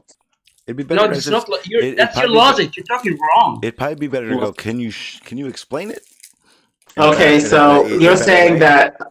Okay, so you're saying that half of an object, basically an object goes down half an angular size if it's 2 times as far away from you. For like a 20-foot object, that effectively takes, 10 feet total, 5 from the top, 5 from the bottom. But if that 20-foot object only has 6 feet below your eye line, you're basically saying 5 from the top, 5 from the bottom, that object should basically go down 6 minus 5 to 1 foot when it's twice as far away. And the top part that's 14 feet above your eye line is 14 minus 5. That's like 9 feet at the top. My question. That's not going to so far. You went so far from my question. Even perspective representation of the object. You get these weird funhouse effects. And it's even worse if the object's taller than that. Lemon. You didn't get my. Break it into sections. even worse than that. Take a 50-foot object. What are you saying, dude? Okay, what are you saying? Does anyone hear me? Oh wait. No, I don't hear you, Cameron. No, hey, Stingray. I wasn't saying. I wasn't yelling at you. Lemon. No. Himself. Check this. Just on what Lemon said there. This is the absolute proof that what he's on about is utter bullshit. Okay, so maybe I have a 50-foot object. Be quiet 2 seconds. Let me know when I can explain. Be quiet. So, in Lemon's view, Let me know when I can explain. Yeah. In Lemon's view, perspective only works in your view and when things are going directly away in your eye line. Now, this is perspective. It doesn't give a shit about which fucking direction it's traveling or where crap is going. If an object gets twice as far away from you, it gets half the fucking size. It doesn't give a shit about your eye line, whether you're using a telescope. Shut up, Lemon. Whether you're actually using a camera. The same point. I'm trying to make it another Lemon. I'll give you a chance in a second. In a long, drawn-out rhetorical way. I'll give you. Yeah, but the difference is what I'm saying is I agree with you on that fact. What I'm saying is fact, Lemon. Backed by science, backed by 3D graphics. Could I please make my point? Yeah, Stingray. Let Lemon make the point because I asked him to explain, and you guys are kind of not letting him. But he's making a point about a question that I didn't ask. Go ahead, Lemon. With a 50-foot object, if it's taken twice as far away from you, you'd expect half from the top, half from the bottom. Even better, let's go with a 100-foot object. Take it far away from you, 50 feet total would be taken 25 from the top, 25 from the bottom. But if there's only 6 feet of it below your eye line, you're taking 25 when there's only 6 feet there. You can take away 6, and now it's 25 minus 6, you're at what, negative 19 feet on the bottom of the object that isn't available in the bottom half of your vision. For your vision to maintain proportional representation on these visual objects, it has to cut the object at different rates based off of how much is above your eye line and below. It is not absolute. That only counts if it's 50-50. Otherwise, you have negative 19 feet of the object that has disappeared according to the rules that you just... Calm down. We get what you said. I just call bullshit because the problem is, if that was a rule, if that was absolutely a geometric rule, which it fucking is not, if I tilted my head to the side, shit would change. If I looked up slightly, shit would change. If that object moved away and I looked at it upside down, shit would change. But basically, to maintain a faithful 2D representation, it's going to cut the object at different rates. If the same 100-foot object is 6 feet below your eye line and 94 feet above your eye line, you have to maintain that ratio. What's 94 divided by 6? Lemon, let's break out the calculator and figure out what the ratio is for 94 divided by 6. Let's not do stupid maths that's irrelevant. Lemon, this is the simple fact, and if you think this is what I'm about to say is wrong, then you are utterly fucked and lost. If an object is moving away from you, and it is a square, and if nothing occludes that object due to the laws of perspective and observable in reality, it will always be a square.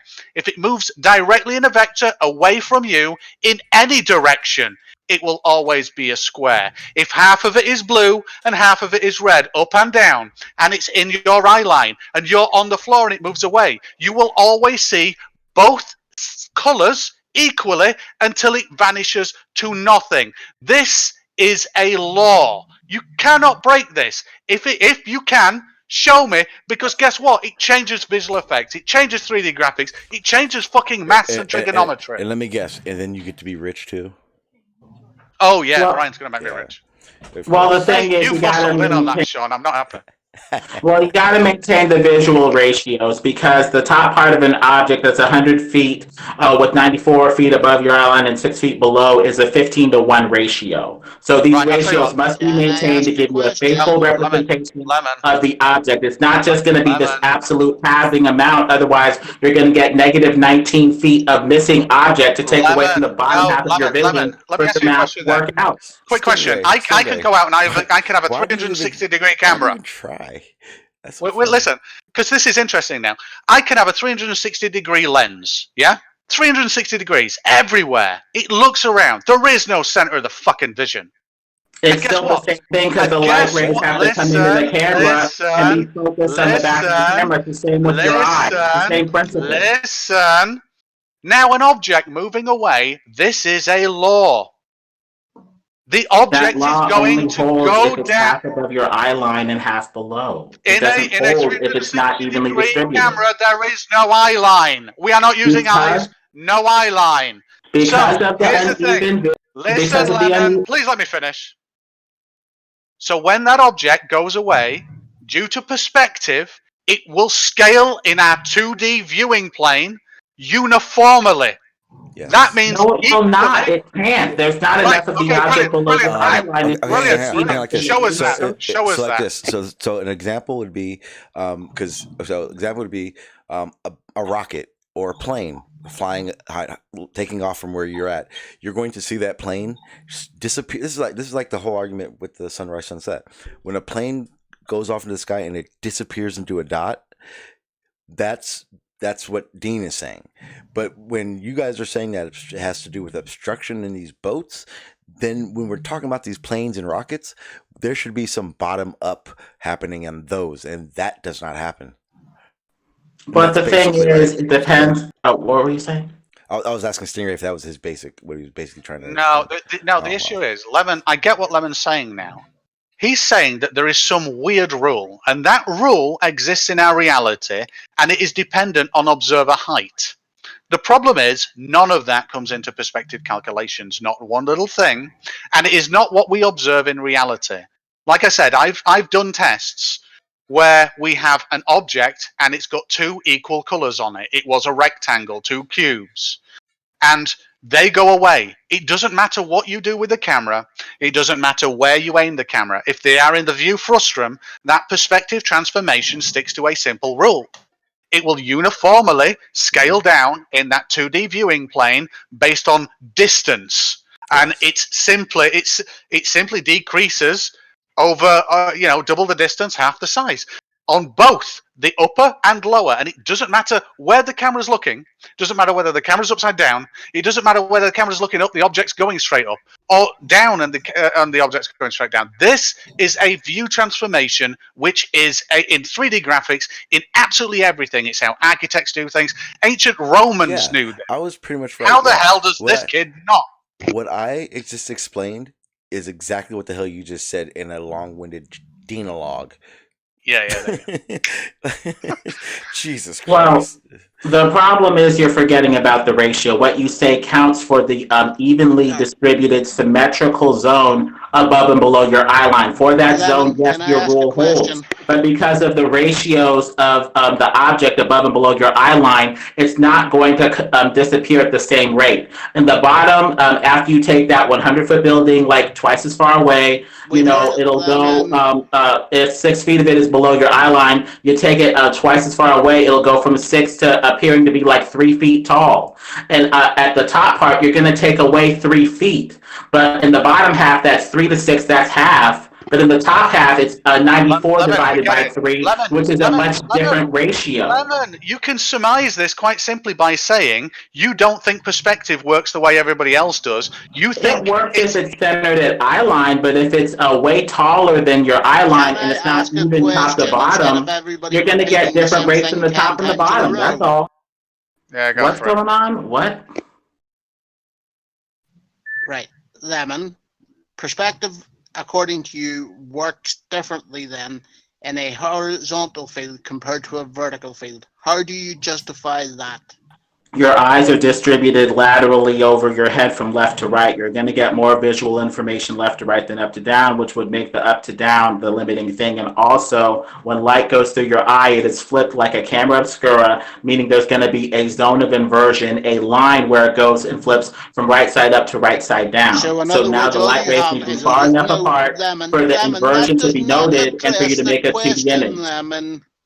It's the rules of how light enters your eye and the diffraction. Lemon, that does not address the question that you're going to get a line. Eventually, you're going to get a line. Lemon, you don't understand. He's not asking about your eyes or fucking inversion or rods and cones. He's asking about perspective. You simply state that perspective works differently in a non-uniform I'm gonna way. need him to restate his question. What was your question? Why does perspective, in the way you are describing it, work differently in the vertical plane compared to the horizontal lens? You need to have the top and bottom of an object to get a 2D object, which means that you need to have a light ray coming in from the top of the object and the bottom of the object. After these rays come into your eye like a triangle and cross, you're going to get an inverted image that the cortex of your brain... All right. Stop them. Now, there's going to be a midline there. Please stop. Okay? Right. So, given everything that you have just said, why does perspective work in a uniform manner for everybody else apart from flat earthers? It doesn't work that way. But you get most of the compression top to bottom versus left to right. You can see that through orthographic drawings of perspective. You get more compression up down than you get left right. I have a hypothesis about Lemon. Lemon is actually one of the satanic priests that have been sent to divert I'm going to put this guy on mute. Truth and taking people away from the people that actually have true faith. Let's just continue on the conversation beyond the Jesus personal attacks. Sorry, Sean. I had to do it. I know, but and it was. I mean, you did it nicely. Thank you for that, at least. But let's just keep it on. I get it. It gets rough because I'm gonna tell you now. I haven't checked out, but I couldn't find a spot to jump in on this. But you guys got to just remember. I mean, we know Lemon, so if you're going to engage with Lemon, you know what you're going to get. I mean, that's the real shit, right? Yes. Yeah. You can't get mad at it. No, Stingray, you're guilty. You're guilty, Stingray. Horizontal. I know I am, Khaled. I am. But no, you're guilty for one thing. That you complicated two things at the same time. You talked about the angular size and the elevation angle, and he got confused, and he already confused and confused the shit out of us. So you should have stick to just one thing, the elevation angle. Yeah, Dean sucks at explaining things like Rumpus. Oh, shut up. Hey, nobody sucks like Rumpus. Just because Dean needs theoretical Star Trek-like toroidal fields to make the flat Earth work doesn't mean a damn thing. No, I don't, Crash. Yes, you do. That's another. No, I don't. Yes, no, I don't. Not anymore. Not anymore. You found a new. Do you know the really sad thing is? You found a new Black Swan. It's not a Black Swan. It's the way stuff works.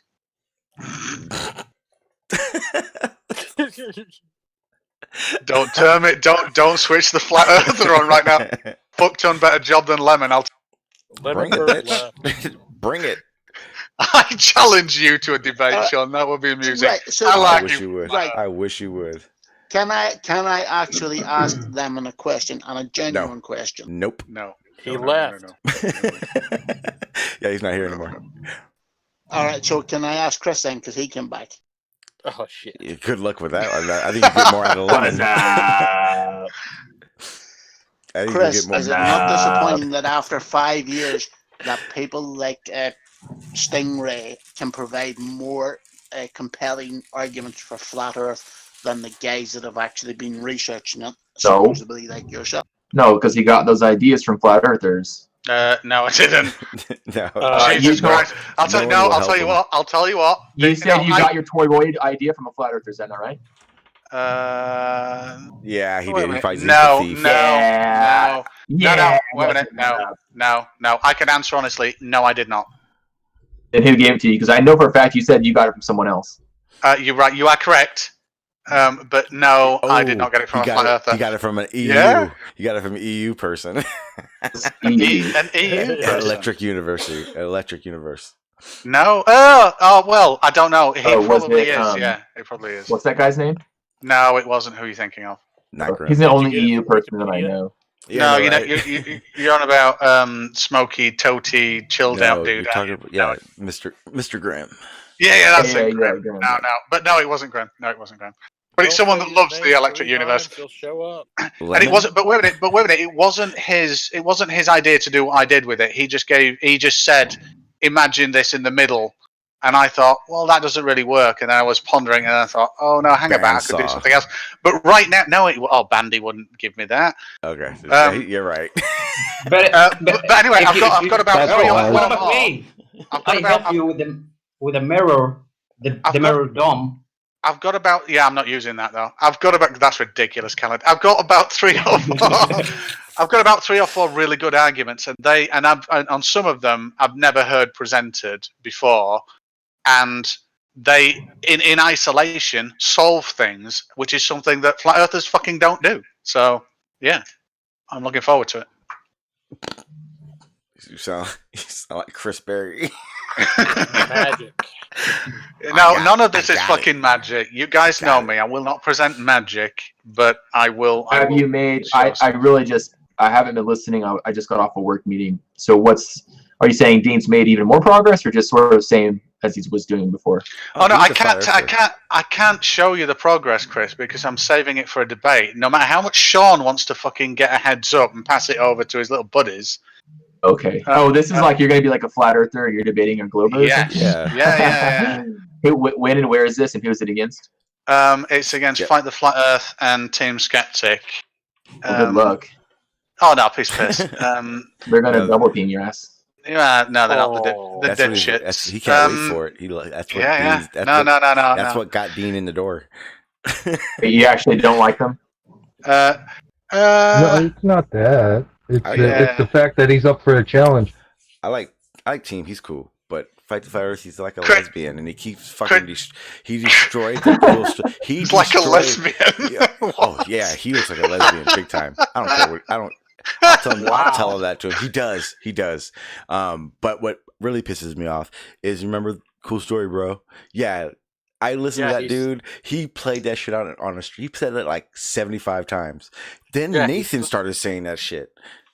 It was bad. From fucking Lori, bastard. Yeah, it's like damn. But Laurie stole it from fucking Matrix Media. That's all he ever says. But it's not the same. Was it was the timing. It made it something. Oh, it was perfect. It was perfect timing.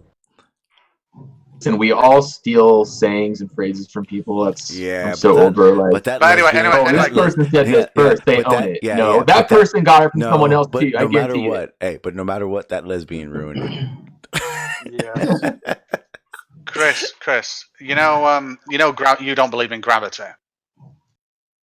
He doesn't. Understand. No. Saying he doesn't understand gravity. All right. Anyway. Wait, was that a question or a statement? I don't know. Well, no. I was gonna follow it up with something. So, for people that don't believe in gravity, the problem is you can't really invalidate it, and we've got sensors that read it and all this kind of stuff. However, we've come up with a brilliant argument which says gravity is not what you think it is, and it works entirely differently. And listen, that's fine. And the thing is, it works. No, it doesn't. It does. No, Sean, I promise you, it works. To what Every scale? single way, it works. Okay, is that something you can share with me one-on-one? You'll see it. You'll see it. It's 1st of April, I think. I was going to say that First of April. He wouldn't be able to shut his mouth. Oh, speaking of which, I got a message back from Modern Day Debate. I won't say anything. I got a message back from Modern Day Debate, and I think it's going to be on a Saturday because Travis doesn't do debates on other days. He only wants to debate on Saturdays. That's number one. I prefer Saturdays, is what he said. But it's probably going to be the first. Are you trying to do a Travis accent there? Because that was really terrible. No, that's Travis. That's Travis's. No, that was really bad. It's Travis's. It's all about me voice when he's talking to other people. Yeah, you're gonna have to concede a lot of shit to get a debate with Travis. I already went down that road. Oh no! Here's the thing. James did like a group email, and I talked a lot of crap, and Travis didn't like it. So Travis is upset with me, and apparently he wants to debate real bad. We'll see. But one thing I did learn today, people, before we get into the nitty gritty of the seriousness finally. Everyone who didn't forcefully keep me off that damn stream, Nathan's, fuck you. What the fuck was I supposed to do? I don't know. I don't know. I don't know. I don't know. I don't know what could have saw. I don't know. We're on lockdown. Let me travel halfway across the country to fry your computer and hold a gun to your head and say you're not fucking. Matter of fact, Chris, I want you to listen. I want you to listen to the stream from this morning, and I want you to tell me that Nathan was cool and nice to me. I can already picture in my head exactly what happened. Well, Sean, this was a learning experience. I wasn't going to take that away from you. No, it's a learned experience. I'm not learning shit anymore. I learned. I'm hey, done. Sean, when you tell your kids not to touch that shit because it's hot, and eventually they do anyway, what do you say to your kid? I told you. Yeah, we told you so. Fuck you. I told you. It needed to be extended past that. I needed physical stoppage. Don't do that. All you fucking computer whizzes, you could have hacked my shit, so I couldn't have gone on. Thanks for not hacking my shit. Some of us just wanted to see the dumpster fire that it did become.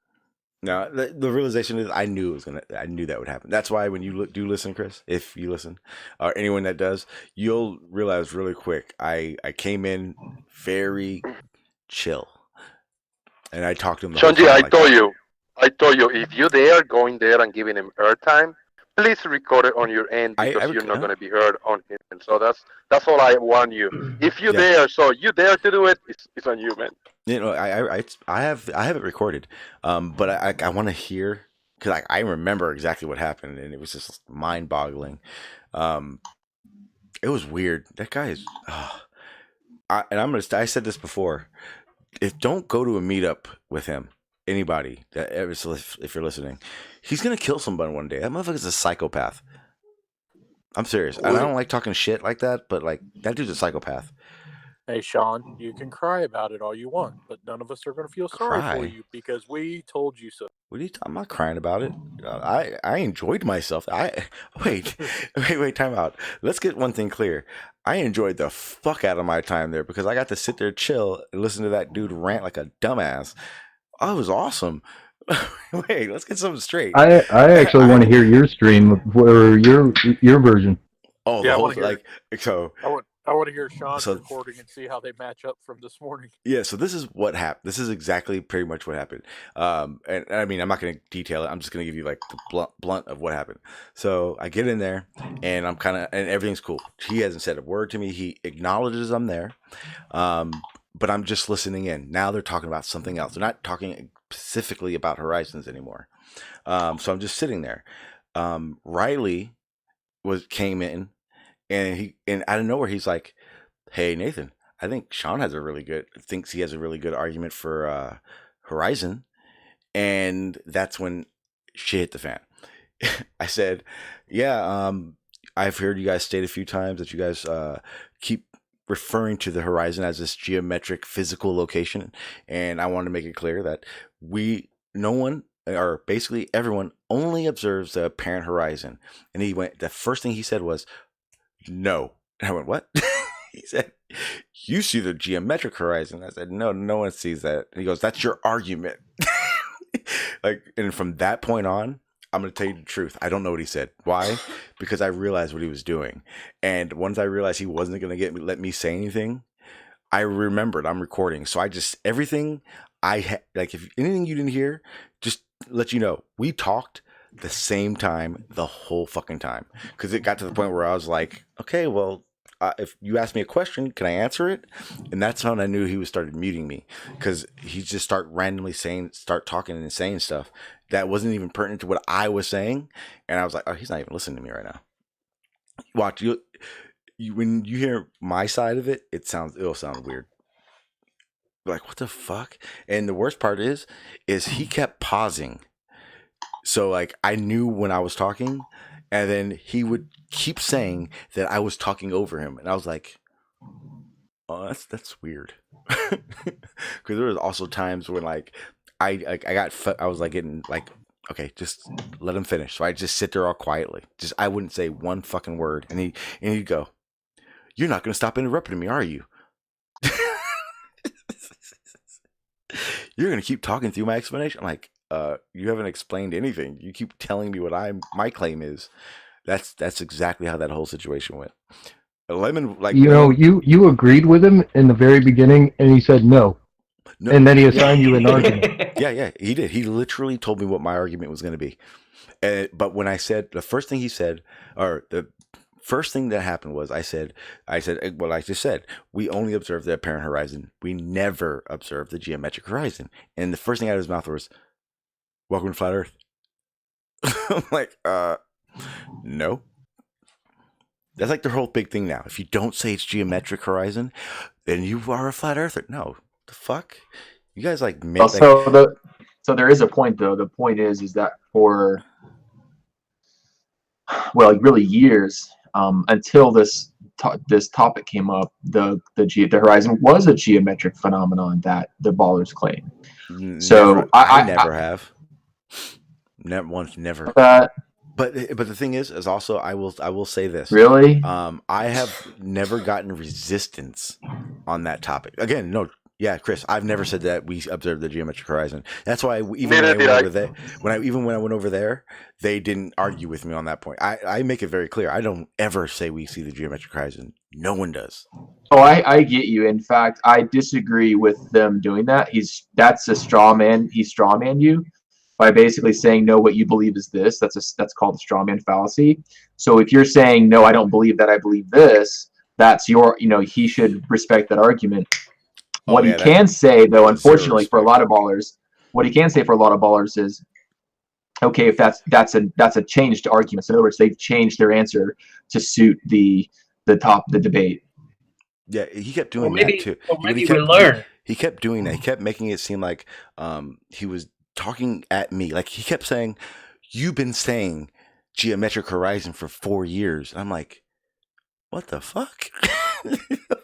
I've been talking about this for more than 6 months. It has been the argument for 4 years, maybe not from you, but from a lot of people, from Olympus and others. But I was saying that to him. I was telling him, I was like, he kept telling me what my claims were, and I kept going, how the hell are you telling me my claims if you don't even let me talk? Yeah. I haven't got 30 seconds to tell you what my claim is yet. That I disagree with, only because it is a logical fallacy. It's saying, it's setting something up for you that you're not even arguing for, so that he can easily tear down. Yep. And Chris, I want you to understand, you are part of so far a list of about 10 to 12 people that are flat earthers that all went, that was bullshit. And that ultimately is why I went on. I'm not stupid. Trust me. I know I'm not. What the fuck? I've been doing this way too long to been like, I'm going to go to Nathan's and I'm going to fix Nathan. What the fuck? I know Nathan. I'm not stupid. He's a psychopath. You can't fix that shit.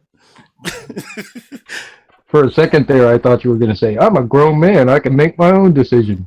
No, because that would have made me sound like a little kid. Next thing you know, I'd have been like, can you make me a sandwich? The boiling pot on the stove is hot. The one in the freezer is cold. You'd have to get a bedtime and everything like that. Yeah. No, I'm good. No. But seriously, it was. I knew what the fuck. I mean, I've talked about it 1,000 times. I knew it was gonna happen. The thing is that I am lucky enough that I know a lot of flat earthers that don't just look at me like a fucking bull-faced globe liar. So when they see that kind of shit and they go, that was foul. Other people. But what you all have to do is, when you go to that show or whenever you want to talk about this topic, you have to bring evidence that the ball model shows that it's an apparent horizon. Oh, you'll hear that. At least you'll hear that in my side. The whole time I'm going, do you want me to show you my claim? I was literally trying to show him pictures nonstop. I even posted them in his in their server because I was trying to show him and talk about him, but he wouldn't have it. He didn't give a shit. He was on his own little monologue the whole time. It was bad. Hey, I'm gonna go play a game. If you give me just like 30 seconds to address Jose. I'm going to publicly apologize for what I said at the end of your show. I didn't do it to disrespect you or your channel. I really did it as a goof. I don't know why. I was sitting there and no one was really talking, and I just kind of blurted it out. If you ban me, fine. Keep me banned, fine. But I didn't want to say that. So hopefully you at least accept that apology and keep me banned though. So all right, that's it. I'm gonna go play a first-person shooter. Yeah. Hey, good on you, Chris. That was respect on that, man. Wait a minute, Chris, which one? Oh, jeez. And it's called Unreal Tournament. Oh, I'd kick your ass. You play? I would absolutely muller you on that. Jesus. 1v1. 1v1. Stream it. Are you joking? Are you joking? I am not. Come on, Stingray, Chris. Go ahead. Stingray, Stream it. add me. Stingray SR. Go for it. Is it one word Stingray SR? Yeah, I think so. I can't remember my Epic name What- now. how- Wait a what- minute. I'll fire what up my game. server do you play on? I'll message you my my Epic username. All right. What server do you play on, though? Wait a minute. Give me a sec. I've got to fire up my gaming rig to fucking sign into Epic. The problem is because we're in different countries, we're going to have massively different Oh latencies. shit! Yeah, of course we are.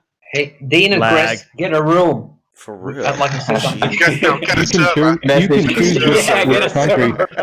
You can choose which country in most games. Yeah. Anyway, Chris, get off. I'll send you my username and we'll say you first. All right. See ya. Right. Did you just tell him to get off? Never mind. Yeah. Get a server. That's what I meant. Yeah, get a server. So I have something I'd like to share to as much people as we can. It's an experiment. Okay. So I'll just summarize it in three.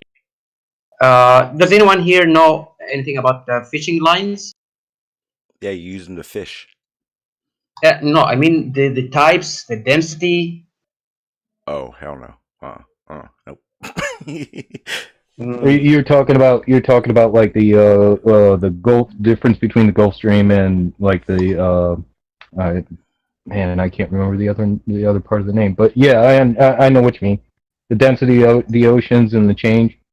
Yes, so you choose a different fishing line for each water density.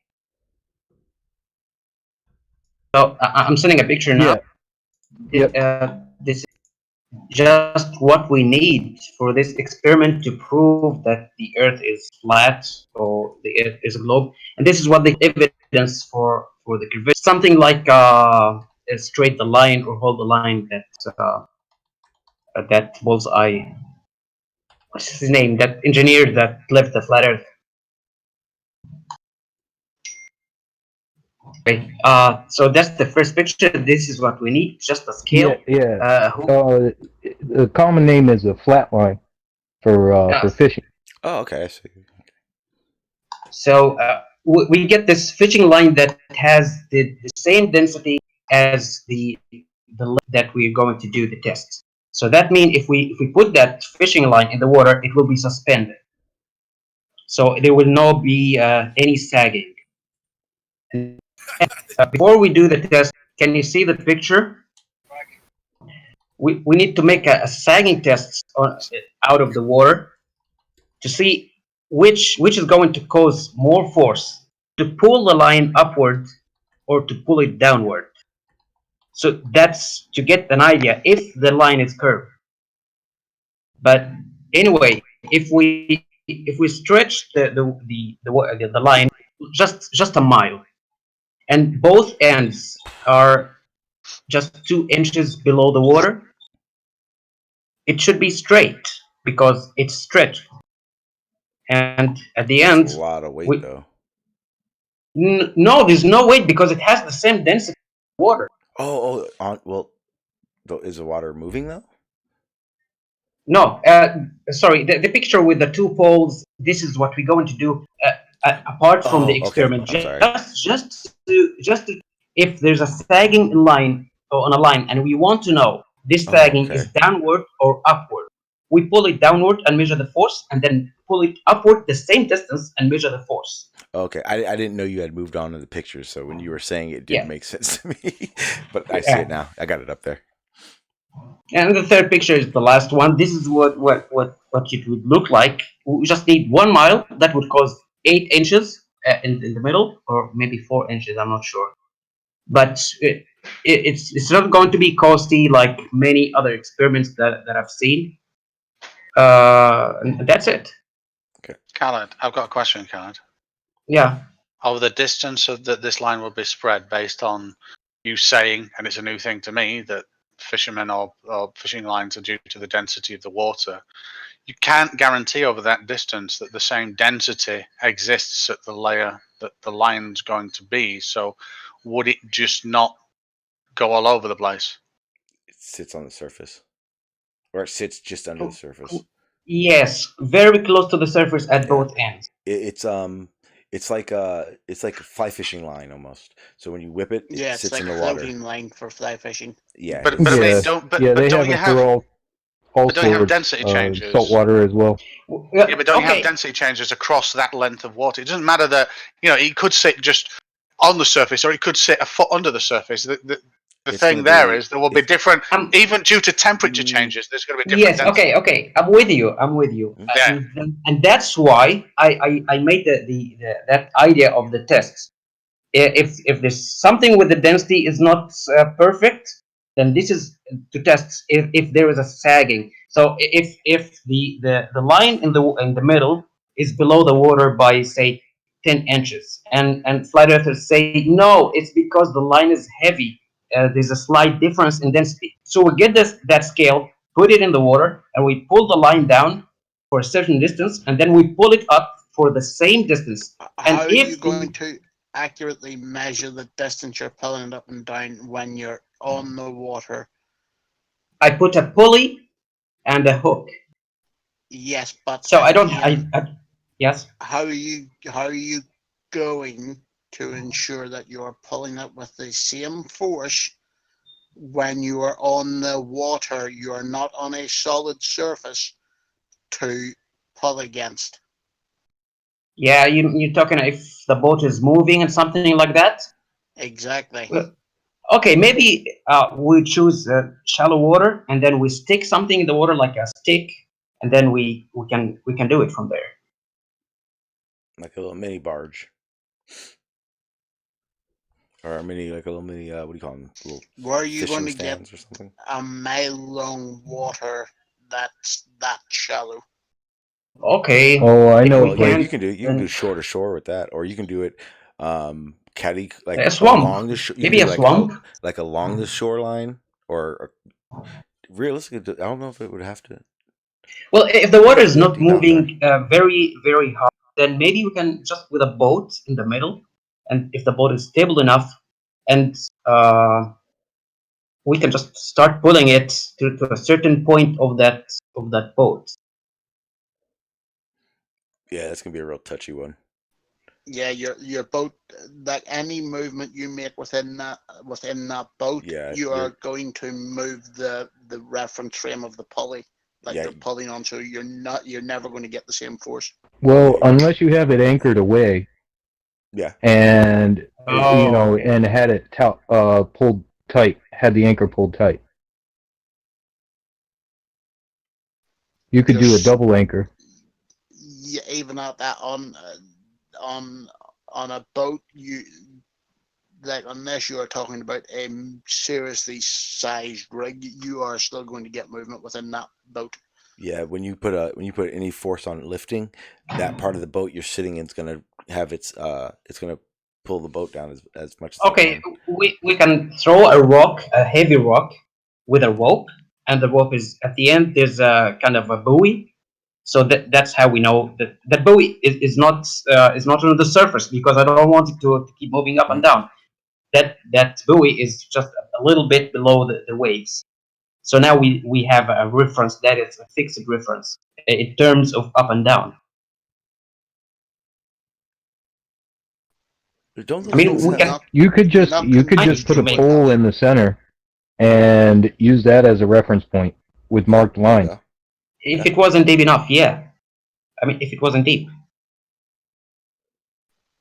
Yeah, I think that's the first thing to do is find your water that you can actually do it without the need for a boat, so that you can measure from a solid surface. So therefore, you know exactly how much force you're putting on the scale as your measure.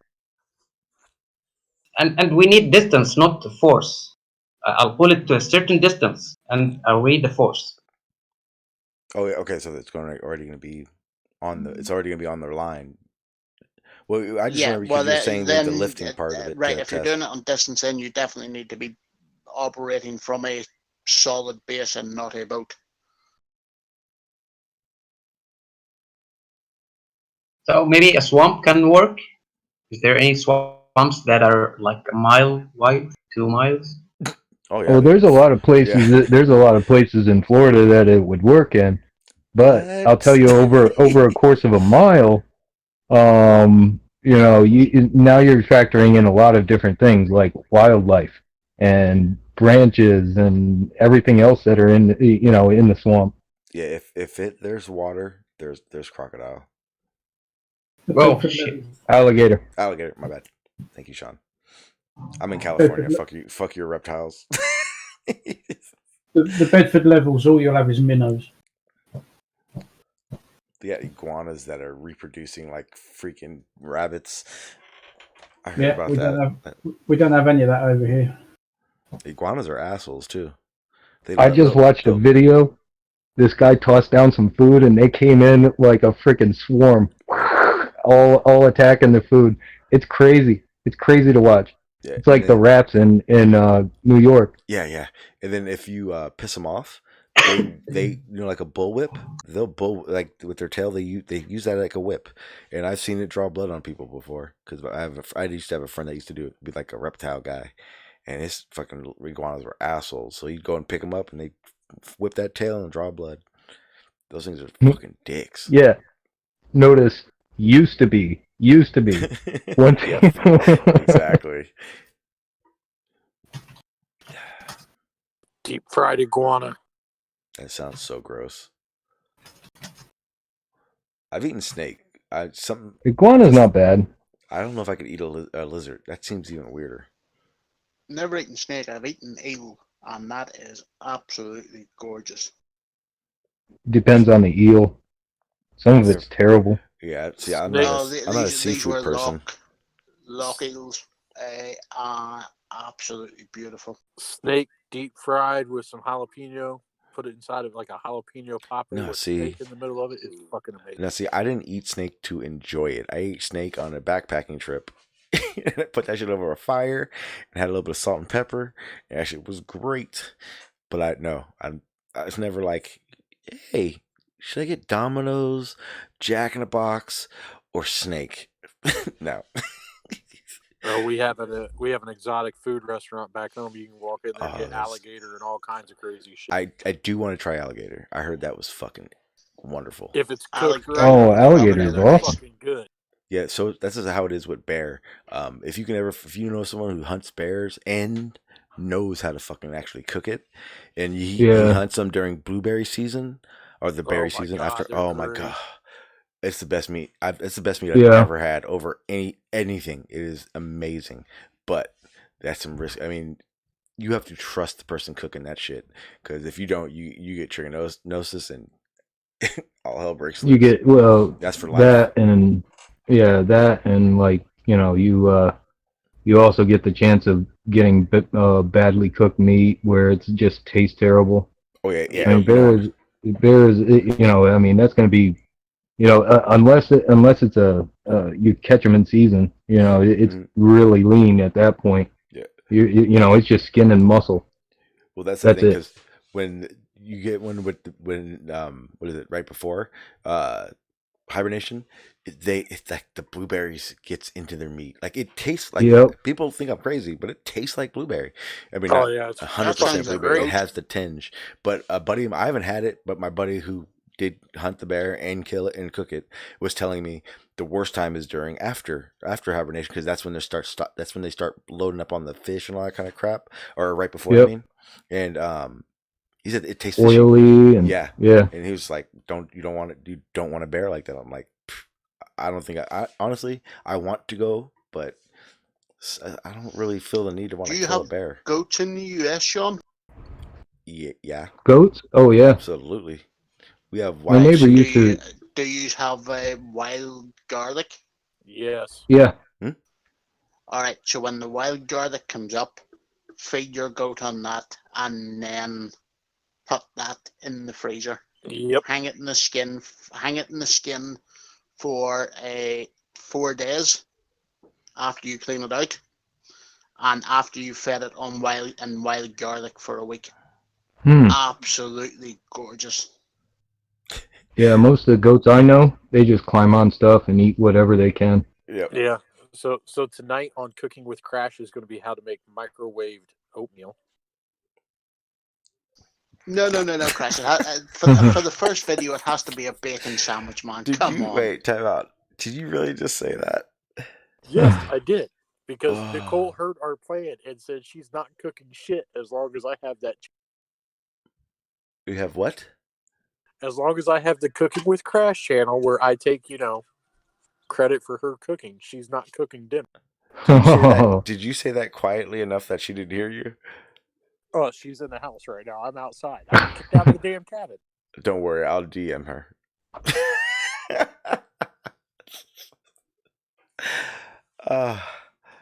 Ain't that a bitch? Oh, it will happen. I'll just tell her I deleted the channel and then upload something later this week on there. He said how to microwave oatmeal. Have you seen some of the cooking channels on YouTube? Yes, I watched somebody set their microwave on fire the other day. They have a fryer setting on the microwave? Well, when you put your ramen noodles in the microwave with a little foil pack at the same time, what do you think happened? Nice. The things they don't teach kids. Jesus. Look, I had a friend. Sparkles. I had a friend. And I shit you not. This guy, he didn't drink. He didn't smoke. Straight edge. The Tombstone pizzas. Yes. Twice in a fucking row, that dumbass put up Tombstone pizzas in the oven with the plastic and the cardboard together still. What? What? Both twice now. Or this was a long time ago, but he did it twice. Yeah, those are special types of. We had a guy that phoned up Walmart in the UK, which is Asda, to complain that he got a pizza with no toppings, and then he realised it was putting the box the wrong way up, and it's actually on record. It's on recording as well.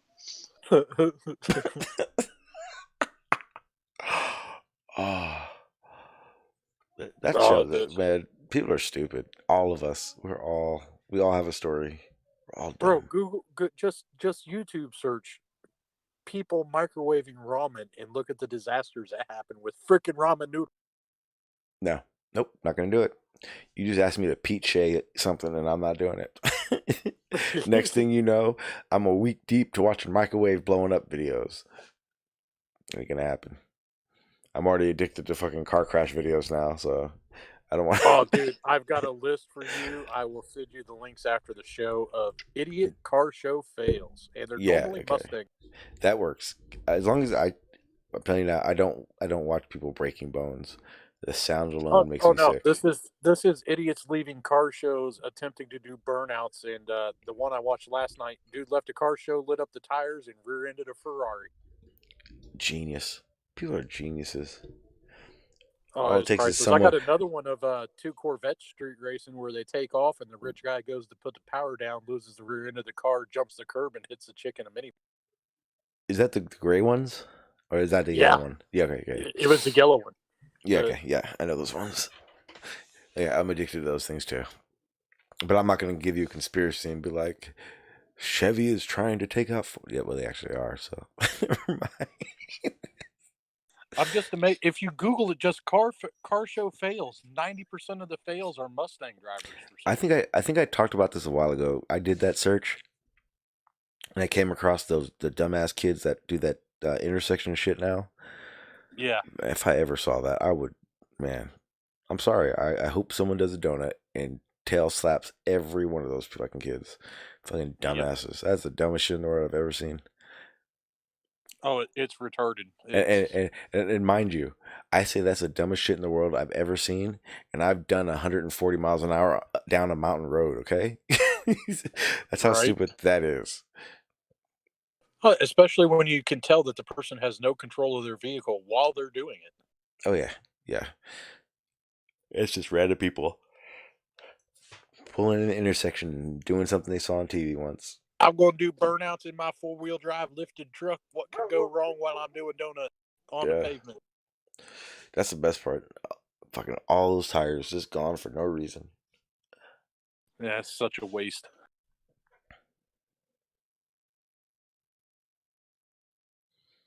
Trying to read the chat, see what the hell they're arguing about. I say that while I have tires at the shop that are specifically designed for different colored burnouts for the bike. Yeah, that's different though, because you use them for that. They're made for that. You Yeah, go they're buy just a fucking show-off tires. yeah. You go buy a fucking good what do you call it? Like a what's that little smaller place? Damn, what's a tire place? Discount Tire. I don't know if you guys have those out there, but like a tire place. Yeah, we got them. Yeah, like those dudes, like those tires, they're not made for that shit. I've seen someone burn out. I've seen someone burn out those type of tires in like 2 burnouts in the same day. And this whole thing just the whole fucking tread just rips up and gets tossed off. Yeah, they're not made for that kind of abuse. That's why people get all like, what the hell? Like when they do those high speed chases and like they're doing 120 miles an hour and all of a sudden the tires all start shredding and people are like, why did that not happen on my car? Because they're not made to go that fast, that long. Because you don't pay attention to the speed ratings when you buy tires. You just buy cheap tires that fit. I do. Oh, I do too. Yeah, that shit. I can't stand that shit. Then you start buying tires every 6 months like it's the thing to do. Like, I'm pretty sure tires should last longer than 6 months. I've got exactly. My big Harley's only got 8-speed rated tires, which are good to 110. And if you get it over 110, stupid shit starts happening. Starts warping. Yeah, they start doing really crazy shit. I think it's because at that speed, I think the metal liners start heating up and they become valuable. What's that word I'm looking for? Yeah, when they cool down, you'll get these lovely knots in your tread and shit. Yeah, I learned that the hard way because I used to like when I was young and like a teenager, I used to like park my 4-wheel drive truck. I used to like parking it on the curb or on a rock somewhere cool that made my suspension look awesome. And like I realized the hard way that when your tire sits on a rock and your tire kind of looks half-ass flat and it just sits in the sun all day, you're basically molding your tire to crap. Yep, and then you get that lovely death wobble. I learned that. Actually, and the funny part is I actually learned all that and stopped doing stupid shit like that when I learned to balance tires. Yep. Because you learned how to balance that trying to figure out why your tire was shaking all over the place. Or the best one are the kids that try to balance these big off-road only 44-inch tires and wonder why they need like 3 pounds of lead on each wheel. Yeah, and then they don't even do it. But that's why you see them. That's why you see all those A-arms and shit snapping everywhere. Yep. This shit is just constantly tugging on itself all day, And that's the other thing. Those big ass tires aren't made for road like that.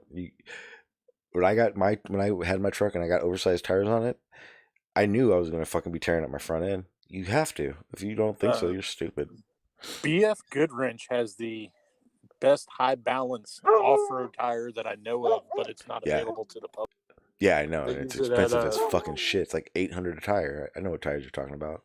Yeah, it's that have you the new one they used at King of the Hammers last year that's got a high pressure inner liner so you can run the outer casing at a much lower tire. Yeah, it's like the beadlock we call it it's like the beadlocked wet dream. Beadlocks. It's like a double beadlock wet dream where you can have a high speed stable tire and still have flex for creepy crawly shit. Exactly. Yeah. BF Goodwrench, they've always had stepped it up because I mean they were what you call Mickey Thompson sponsors. they were the originators of the trophy truck tires and shit and terrain. Yep. I Yeah, remember the all King that of the shit. Hammers. We got a guy that lives by me that does the King of the Hammers shit. They got some badass shit. He called me up because he needed help mounting these new tires on these special rims he had to buy on top of the tires, and they were not fun to fucking mount. Yeah, I've come across.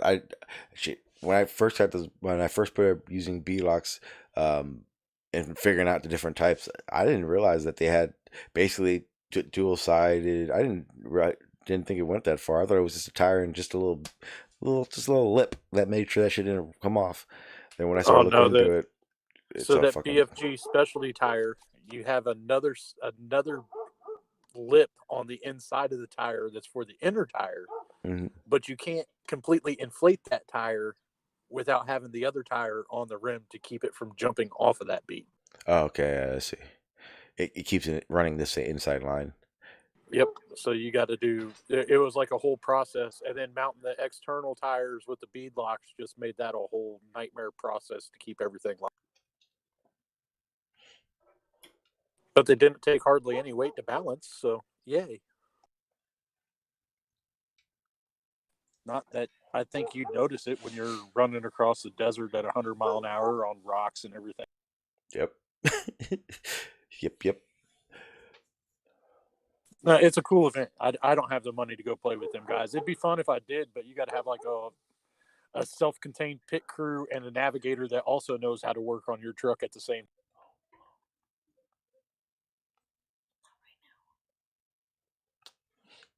That's canceled for this year too, isn't it? God damn. Everything's getting canceled. There are no events.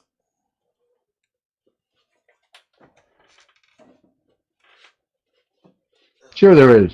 There's this event going on right now. Right here. NASCAR went virtual, so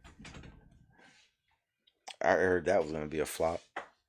They had a shit ton of viewers last week, and then they've got a shit ton of viewers on Fox for the Texas qualifying races today. Yeah, but don't most people like NASCAR for the feel of the race, the sound, the atmosphere? Yeah, but in the meantime, this is what we have to deal with. And it brought a lot of drivers out of retirement to race the series because they don't have to worry about, more head injury. It's crazy. There's a lot of shit that's going on like that because the Olympics was supposed to be this year. That's squashed. Now I think they're extending that another year. I think a bunch of those people aren't going to even be competing. I think a lot of them are in their last year and last chance to compete physically, conditioning wise. Yep, they're the cyclists are competing on Swift, which is a home-based virtual cycling. So you got your bicycle mounted to a pretty much a variable load that replicates the terrain they would be riding on. They're going to be doing that. But yeah, they trained all year just to be in peak fitness for that event. Yep. Yeah, it's damn. Well, next year they'll be even better. Or they'll give up. Damn. That was damn that ladder. You coming back next year? Yes, but I may not. Definitely a maybe. Damn, Seek and Find is getting into it with everyone today. Oh, they're laughing. The flat earthers are stuck at home too. Now they get to go insane with their delusional everything on the planet is against them shit. What? They already do that. Yeah, but now they don't have work or anything else to distract them from it. I mean, most of them don't have jobs, but the ones that do are now stuck at home too. I don't think that's true. I think the flat earthers that do have jobs have such, and I'm really sorry to stereotype, but such menial jobs that flat earth is their entire life anyway. Nothing's changed. What? I'm so confused. They don't have careers. They don't have other aspirations outside of flat earth. I had a career. Have. Have. Yeah, I corrected myself. I'm gonna say. It's like, damn, why did I say that? Yes, I'm giving it all up. This is it, right? I'm going back to the flat earth. Yeah, after watching that Nathan, I don't even want that to be a clip. After watching that Nathan crying session, it's just to care that much about something so silly is just. You talk about Nathan Thompson because that was my insane. Discord just completely shut down for some. Like it shut down and then came right back on. Did you update it? Was it an update? No, it's been updated for the last. I don't know. I haven't got an update in a while, but it was weird. It just shut off and came right back. It's been doing that. I'm surprised we can hear you. I think maybe I should have said something, but wherever you are, stay there. I'm in the middle of the woods with our lovely Wi-Fi at the cabin. That is amazing. In the middle of the fucking woods, you have better service than in the city. Yeah, it's working. Stay there. Yeah, we haven't called you a robot in 2 days. If I could talk Nicole into coming and moving here, I love the location out. She does not like all the wild animals that are out here. So shoot them. You're in America. Yeah. I like the way you think. Yeah, for real. I'm scared. Pow! Not anymore. That's exactly how it works. We tried to teach Nicole how to shoot the other day, and that's just not happening. Okay. Her nails. Not going to. Her nails. No, she's scared to death every time the gun goes boom. So every time she'd pull the trigger, she'd like throw the rifle on the ground. Ooh, get her 22. Yeah, but no. See, that's perfect. Good. I'm glad that you're scared of it. You know, you should be scared of it. Fuck yeah. But you should be scared for everybody else too. You know, I'm glad that you threw it on the ground rather than turn around and go, "Take this from me," and point it right at me. You know, like we were talking about yesterday. Yeah. Now, really true story. I was at a clay shoot, and this woman that was confident, and this was the problem. She was confident. She actually got in a single shot. She got a double, and this was just a sporting shoot, an ad hoc sporting shoot. So she nailed 2 clays with 1 shot. So what she do? Turn around with the gun in her hand and go, "Did you see that?" And then step over to us, and then the gun went off, and it didn't come very close to us, but. You know, it was pointed in our direction, and it scattered up all the ground and shit as it went, towards everybody. It's like, did everyone there pull their guns? No. Because I just remember I was with my dad at the shoot at the time, and I was like 16 or something. I looked at him, and he looked at me, and then her husband fucking ran over and took the gun off her, and they're like, should have fucking done that before now, because there's no bastard shots left in it. It's only an over and under, and she's used 2. Jesus. I know. That could have been bad. Oh no, the best part, I wish I would have got it on video yesterday, was watching the boys try to pull the crossbow back, and then when I pushed the button for the electric cock on it, they both looked at me like I was insane. You're an asshole. Oh, I'd let them try. I'd let them 2 13-year-old boys try to cock that back by hand for about an hour before I pushed the button for them. I want to know what crossbow that is. You can still manually do it, right? You just have to, what do you call it? Take the tension out of it? Or is it just set?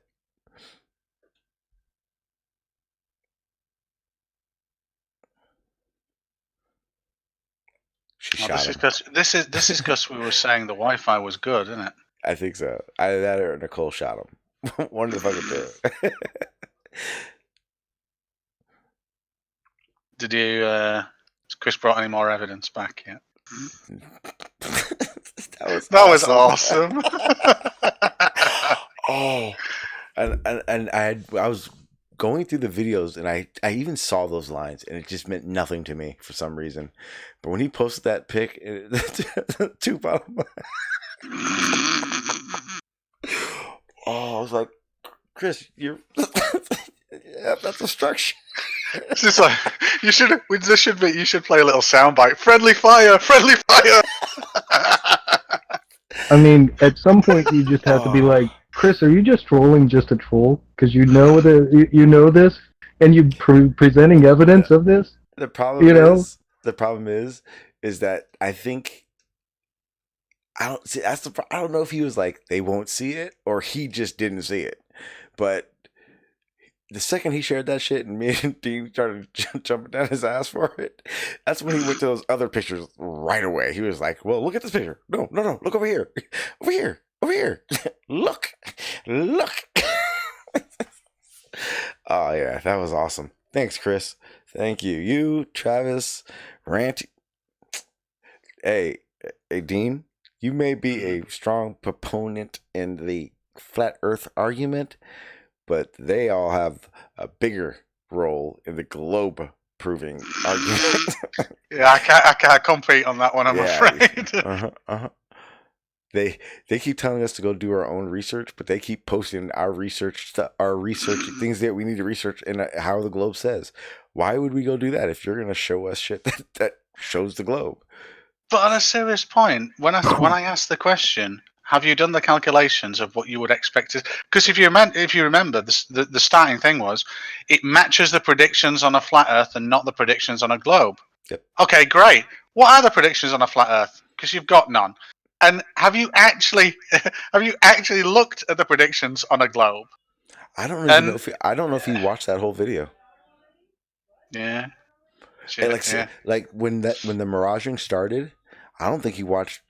I think it started and he was like, I got it. I don't know how, but I don't think he watched. I seriously don't think he sat and watched that whole 9-minute video. I don't think he did. Because that last part was. This gets worse. Yeah, I saw that little 4-panel picture thing he put up, and at first I looked at it and I'm going, that can't be what I think it is. And then I asked Chris, and he verified. It's like, thanks. You do know. That's some mighty obstruction fucking proof right there, buddy. That was bad. That was a really bad one. I couldn't listen to him anymore. Oh, you should have heard Lemon. That's better. Yeah, so people were in the chat going, why do you let...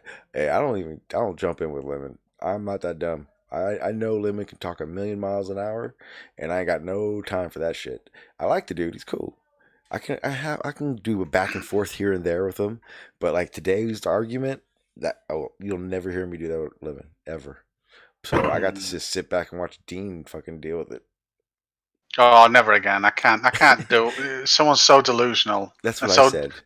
Wait, and so you do that every day. Every day. Yeah, what are you doing? What am I doing? I'm designing another house. For real? Or are you just fucking around? Had to take care of the dogs. What delusional person are we talking about? Oh, they're all delusional. All of them. Chris Berry. I almost got excited earlier because Seek and Find acted like he was going to come on the panel. But I think he was just asking if I was going live or not earlier. But hey, with the Chris thing, I mean, he's an asshole, but I'm sorry. I give him respect for at least apologizing. He didn't need to, and no one expected Chris Berry to anyway. So good on him at least for that. But here's the thing: he was all gloating about that video he posted when he did it the other day. Oh, that was flat Earth proof. I started going through it because it doesn't do what he says. But when I called him out on it yesterday, he wanted to call me a retard and everything to fuck up. Well, that was the funny part because, like he was like, when I first got to it, he was like, and I think I said something to it about it and referencing it. He goes, damn it, hang on, I was reading fucking Seek and Find's message and I forgot what I was saying. Hang on. I know where Seek and Find. I know. I was just fucking with you. What the hell was I saying? All right. Definitely high enough. Okay. What was I saying? This is the part where one of you sober people tell me what I was saying. No one listens to me these days. I'm deciding who was talking.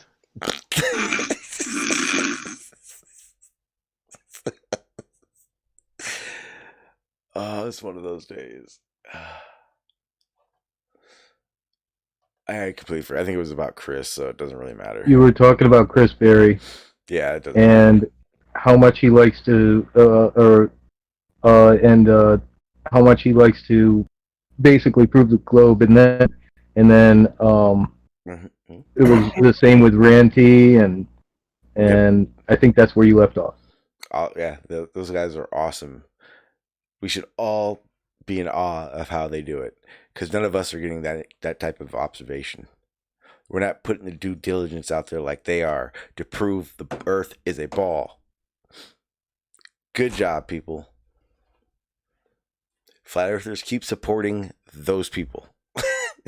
Are you saying that we're lazy? Is that what you're saying? No, I'm just saying they're not lazy and they keep giving us all the evidence we need. I mean, once they start figuring out how to get evidence that goes against what we're saying, we'll have to start doing more work, but I don't see that happening in the future. No, more Chris, like, more work. You mean work? Chris took I was just going to say. Oops, sorry, Sean. I was just going to say they're all learning it from Dean because he is the upper echelon. Yep. Right. You are the bad influence. You're the enabler. No, it's like Chris posted that video with such cocky confidence if you read his fucking comments on it. What? Dude, he was on Jose's. He's talking about how he has an upload that is 100% flat Earth proof. Well, I missed that. Oh yeah. I told Chris in the chat. I was like, hey, Chris, I'll play that shit. Because that video, the one with the smaller boat going away from us, those 4 pictures he showed, we did that here on my stream, and it was the same claims, just a different observation. And the problem is both of them are shitty blurry in that when he wants to talk about it. Yeah, but the best part about the one that Chris shared is the dude put the stakes at the top of the boat with the 3 little markers and the horizon line on it instead of just one. Yeah, see, that's why I don't think Chris I don't think he even watches that shit. No, he doesn't.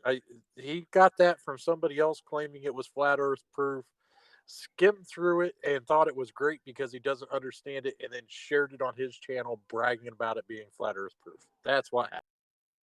I like the part where he kind of made it seem like it was his for a little bit. Yeah, that too.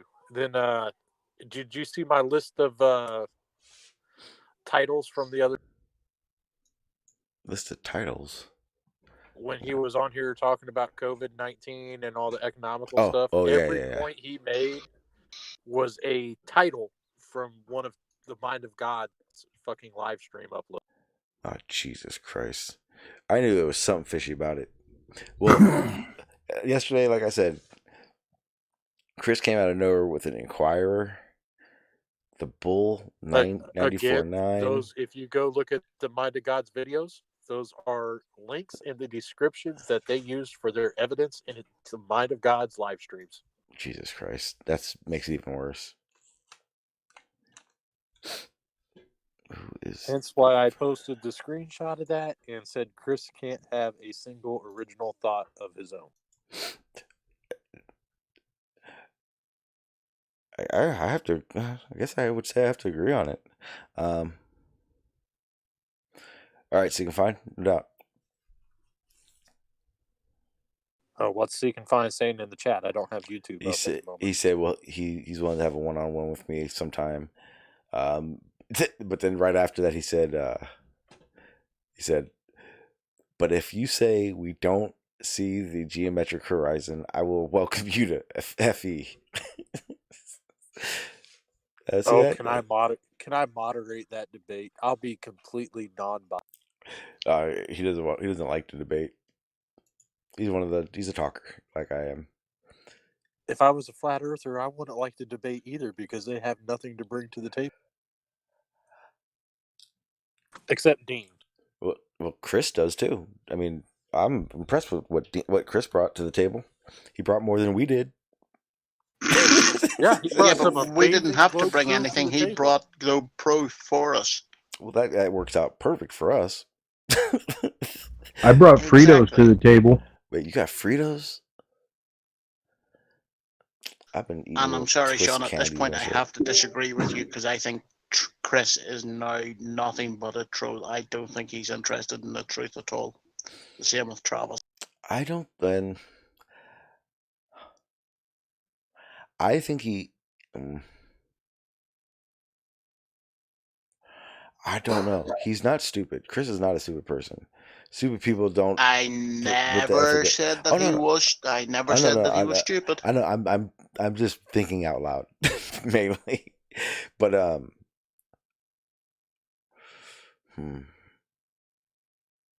don't know. I haven't done the test either. I do have a little test now. So you can failed that shit miserably. He does so much. I mean, even though it's not good, he does so many at home things that I don't think anyone that was poeing on purpose, I guess, I don't think they'd put that much time and effort to it. Didn't say he was poeing. I said he's not interested in the truth. I know. I'm just different. I'm just saying out loud. Have you watched any of his home shit? He doesn't put any time and effort into anything, Sean. I'm sorry, Blue. Holy fuck! Time out. Did you see his Cavendish, Blue? Did you? Yeah, that took him every bit of 30 minutes. Good fucking God. He was so proud of that Cavendish experiment. You're gonna do Cavendish. It took Cavendish a year. You can pull it off in 30 minutes with a barbell in your garage. Toe hitch bar. What a fucking idiot. It was amazing. Complete nitwit. And then he wanted to you prove take to a us. sofa pill outside and squirt a hose pipe on it. Yeah. He wanted to prove that refraction proved a flat Earth, so he squirted water on a bar chair. God damn. That was my favorite. I don't call it effort. I've seen him slide blocks along on his kitchen countertop. Right. 10 minutes worth of that foolishness. Yeah. He's a hell of a scientist. Yeah. My favorite part was when we were doing the sunlight on the bottom of the cloud debate thing or whatever. and props to Sean Hawkins because he's the one who this started with. But it was like somehow I got involved in it. Like I was just as involved as Sean was in it. And it was like he started going. He goes, "Hey Chris, are you gonna give us any like good observations, or you gonna like show us like what you're trying to explain?" He goes, I'm gonna show you guys that I can make a light source above the clouds light up the bottom of the clouds. And I'm sure you guys remember this, but yeah, he did 3 tests. The reason he did 3 tests is because the first one was so dishonest. I was like, get it done, like do it again. Like we convinced him you have to do it again. So we did it again. But then we were like, it's still kind of shady. So we did it a 3rd time.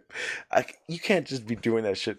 Like if you don't maybe that's a whole level of stupid. And he did it with the cardboard cutout on the Honda Civic and all that. Sorry, Sean. What was the one word you used there? Dishonest.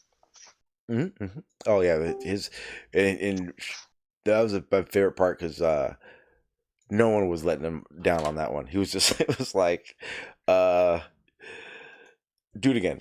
Where's your light source? Do it. Like he was like, it's okay. We're like, nope. Be more honest with it. And then when it all came down to what the conclusion was exactly what everyone kept trying to tell him. He tried to say it was albedo and all that kind of crap. And it's just like it doesn't work that way. This is what happened this way. It was like the beginning of my Horizon argument, and it was beautiful.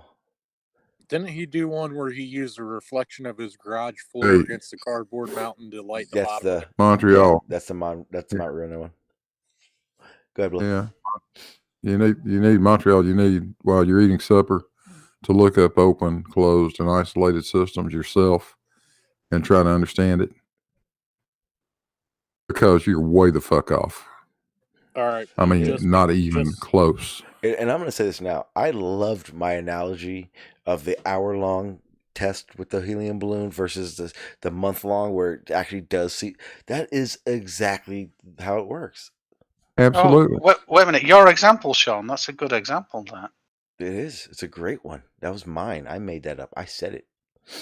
Mm-hmm. Hey, Blue, I'm not normally a betting man, but since car tire, any of those things demonstrate the same thing. Yeah, the car tire one. Yep. I just had for the first time in 8 months. I just stopped at the station a while ago and put air in one of my tires. Now the other 3 are just fine, but that one, took 6 months, but it lost 10 pounds. Okay, is it a closed system? Fuck yeah, it is. Absolutely, it's a closed system. Hell yes, but it leaked a little bit. Big fucking deal. I don't call it an open system because it leaked 10 pounds of air over a 6-month period. 10. That's what he doesn't want to even try to understand, and that just irritates the shit out of me. Oh, we didn't get that impression at all, Blue. Really? Yeah, well, let me make it clear then, goddamn. That was great. Yeah, because Blue is so quiet the whole stream. And the second I say something, he's like, "Oh no, that motherfucker's he's worse than design." Nope, let me tell you. I just want to say that I'm not normally a betting man, and I don't think he'll actually look it up. Right. But Dean did get a flat earther to actually do math on a live show. Damn these people. Was it correct? I don't know if we ever got into whether or not it was correct math, but he did make an attempt. I'm going on a rant here in a minute.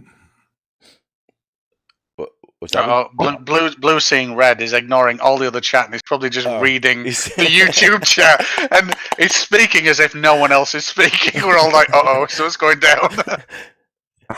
This is why Blue is usually on mute. He's usually just reading the chat, making threats. Cleaning my guns, sharpening my knives. I named my bullets. And whittling on big sticks.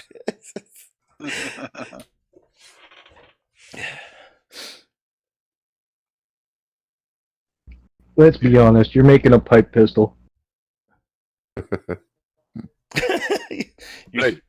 You do have a knowledgeable background in engineering, a workshop at your house. You fit right in with a build your own pistol type person. Yeah. Shit. I got woodworking tools that'll kill a Tyrannosaurus. You mean you have? I have done it. Yeah. I have done it, yes. Yeah. Damn things don't taste worth a shit, though. Could you imagine? Like caveman's like, gotta go hunting. No, I'm not going out there.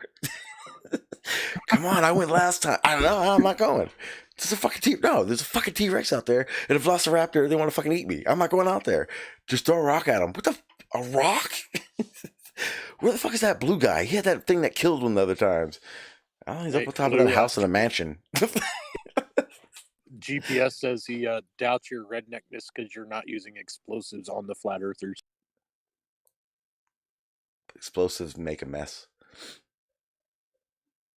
But they're so much more fun. What caused little Chrissy to run away this time? He said he had a meeting. No, he was going to go play video games with Stingray, remember? Oh, that's... No, he had a meeting first, and then the second time, him and Stingray started playing video games. And I haven't started playing video games yet. Did you send him your gamer tag? Not yet. That's Stingray rude. RS.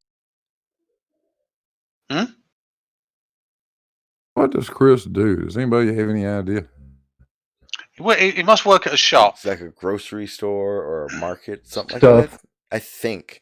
I don't know for sure, but the way he talks about, like, yesterday when he was talking about the economic stuff and all that, and the people that should go back, he referenced like a merchant, like, works in the sales department or sales of selling or something like that. I got him. Yeah, I have had him pegged as a telemarketer for years or for months now. No, he has that whiny voice. They would. What, you mean he doesn't sell horse shit? He sounds like he has a whine voice. You just want to. Like every time he talks. Well, he seems to work from home, and that that's sort of the. Yeah, I've got noticed that. Well, I don't know if he is now. I know he used to always have to pick up his kids and all that kind of stuff. That's why when Travis. That's why when Chris is like, "Hey, I gotta go," I don't get all like, "You're raised quick," because I mean, for the time I've known him, he's had shit he has to do, and I'm pretty sure, I think he's admitted it. His wife don't like him doing this very often, so he has very small windows to be able to be a flat earther. Yeah, and the reason that Barney is a god is in the live chat at the moment, because he just explained what I was trying to tell Crow for 20 minutes in 6 lines. I just gave up after I came up with an idea, and I'm just like, nope.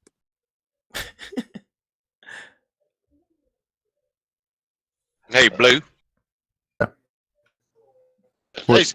On your conversation with Chris about him saying that temperature caused the atmospheric gradient, if you think about it, cold air is actually more dense than hot air. Yeah, of course it is. Yeah. If it was due to temperature, our atmosphere not invert. It would. Yeah. It would. But you don't even have to go that far. I just wanted to get him I just wanted to twist him around the axle for a minute, just on the idea of temperature alone. It tells you that you go from 14.7 down to 11 psi. Now, what do we do about the other 10.9 fucking psi? Hate it. Let's not talk about it. Avoid I'm at sorry. all costs.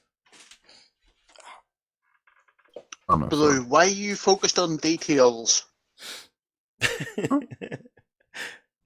Damn I don't details. know. I got to see have if I a citation for them on the altitude versus air Yeah, I hate pressure those that goes details. way before.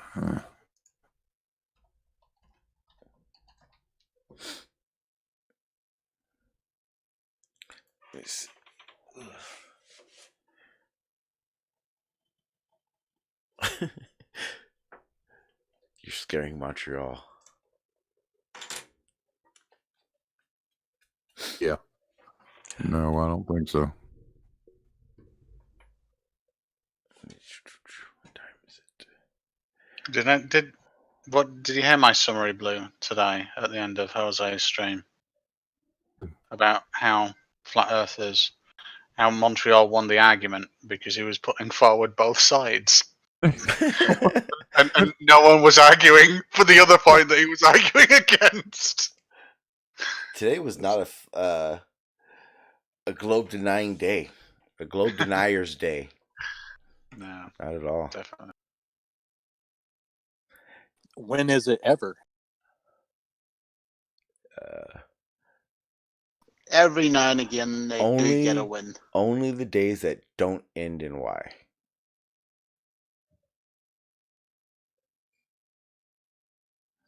Yeah, it'll take you a while to get it. Sorry. Too advanced. No, it didn't take me a while to get it, you smartass. Win again. See how that works? See, even as a safety net, I still win. Damn. All right. It's your stream, Sean. You can live edit it and make it come out however you want it to. And I realized that. So if you notice also, he does the Hangouts and he does Discord. Because that's how he figured out that if I go to Discord, he can mute me, still talk, and still hear me. And not have to hear me. Yep. I think I may do a viewing of it a little bit later on. Oh, sweet. Go to Oakley's. Say again? You go on Oakley's show? I did. And it was a complete dumpster shit show fire. Yes, Blue. He went and then yelled at us all for not stopping him from going. Like he was the kid that just burned his hand on his. Hey, Sean, you know what you should do? That. You know what you should do? You should set up 2 windows and play them side by side. Just to show. Dean was saying there's some way of doing that, but no, what I said is an easy way to find the difference is you even in something like DaVinci Resolve, which is free, you can put both tracks in there and then do a difference between the audio tracks. And I see, yeah. And it will red line the massive differences, and that'll be the point where Yeah. He's muted you, and you'll just be able to see then along the timeline. Oh shit, this was a lot that he was doing it, rather than having to go through and listen yourself. Oh, that's a great. Oh, I see. So look for the flat lines. Yeah, it'll highlight where you were muted and he was talking and you weren't, and all that fun. Well, all I know is, regardless of whether or not anyone heard me, 99% of the people I've talked to that heard it was like, that is some bullshit. And I'm telling you, quite a few of them, more than half, were flat earthers that I know. Well, then that's a good thing, right? Absolutely. Oh, trust me, I knew what the fuck was gonna happen. You think I'm gonna go on and be the fucking Nathan whisperer? No. Yes. No. And they'll be right back on there tomorrow watching just it. because I made Riley my bitch doesn't mean I want to just make everyone my bitch. And not to mention, Riley said, who hasn't made Riley the bitch? Well, last night. So the first thing I did, I was like, hey, you guys, I messaged Riley, you guys still talking about the Black Swan? And the first word out of his mouth, you think gravity is a force? Here we go. So I do my little explanation spiel, and he goes, I'm blocking you. Don't message me anymore. I don't want to talk to someone who denies science. So I spent half the night typing the alphabet and sending it to him. Apparently, people think if you delete or block someone from your Discord, that you can't send them messages. That's not true. He sees every one of my messages. He would have to click on unbanned for that moment to be able to see what I typed. So we'll see if he's curious or not. But yeah, I'm blocked. He doesn't want to talk to me because I won't succeed. I won't concede to the fact that Newton was blown out and destroyed and never to be talked about again for general relativity as far as he's concerned. So I messaged him again saying, hey, it's kind of ironic that you're trying to say gravity is not a force to me while you argue for general relativity against it. Still gravity. And that's when he usually calls me a stupid baller or a pussy, or I'm gonna block you and leave me alone. It was fun. But yeah, Are you blowing? There's a method to my madness. Trust me, I knew what was gonna happen. What's up? Are you blowing holes in Sleeping Warriors ideas again? Yeah, that's the thing. I'm basically just fucking with him because I don't want to have a conversation with him. He's probably one of the worst people to talk to. Not to mention, I felt like I did a pretty damn good job against it the last time we talked, when we were talking about the rockets and all that shit. And I think if I debated him again, it would give him the validity, like, I had a chance, or maybe he didn't beat me. But those guys are a joke. All of them. All of them. He doesn't have a chance of figuring out his way out of a wet paper bag when his dominatrix puts it over his head. Christ, did you really have to go there? Yes, I did. Crazy. All right, fellas. I feel sad. I feel sad now, Sean, and it's your fault. Why do you feel sad? Nobody would be sad. Because Crash put that image on us, but because it's your stream and it's your channel, your responsibility for the words that come out of Crash's mouth. Oh no, this is John Watson's channel. Sorry, take it up with him. John Watson. Where is the flat earther? He can't get a nail appointment until this shit's over. Yeah, that was awkward. Like, he's crying about a nail. He even sent me a picture, and it's not like it bled or anything. It's like just the nail chipped a little bit. Were they pretty in pink or what? No. I think that's why he's upset. But I think he did because my ex used to get those fake nails and stuff, and like after 2 weeks, if they don't pop off, she used to sit there, pick at her nail until they popped off, and I'm guessing that's probably what happened to him. He was picking off his nails. Ah, gotcha. And wait a minute, GPS is sticking up for a flat earther. Is that possible? Quick, get him! Look at your live stream text channel. Hashtag stand with John Watson. Like, you want to hold him, GPS? Like, you want to... I think GPS is mad because he wasn't up on the mountain with the lotion and toilet paper the other day. Excuse me? Yesterday. No, wait, no, I don't want to know. I don't want to know. Never mind. Never mind. I think I dodged a bullet on that one. He said he had fun when he was up on the hill by himself, like he was on his own private. Wait, hang on. Citizen 9. He told me not to swear. I don't remember him telling me that. I wasn't cussing up a storm. I just like my random cussing, like just words I'm used to cussing with.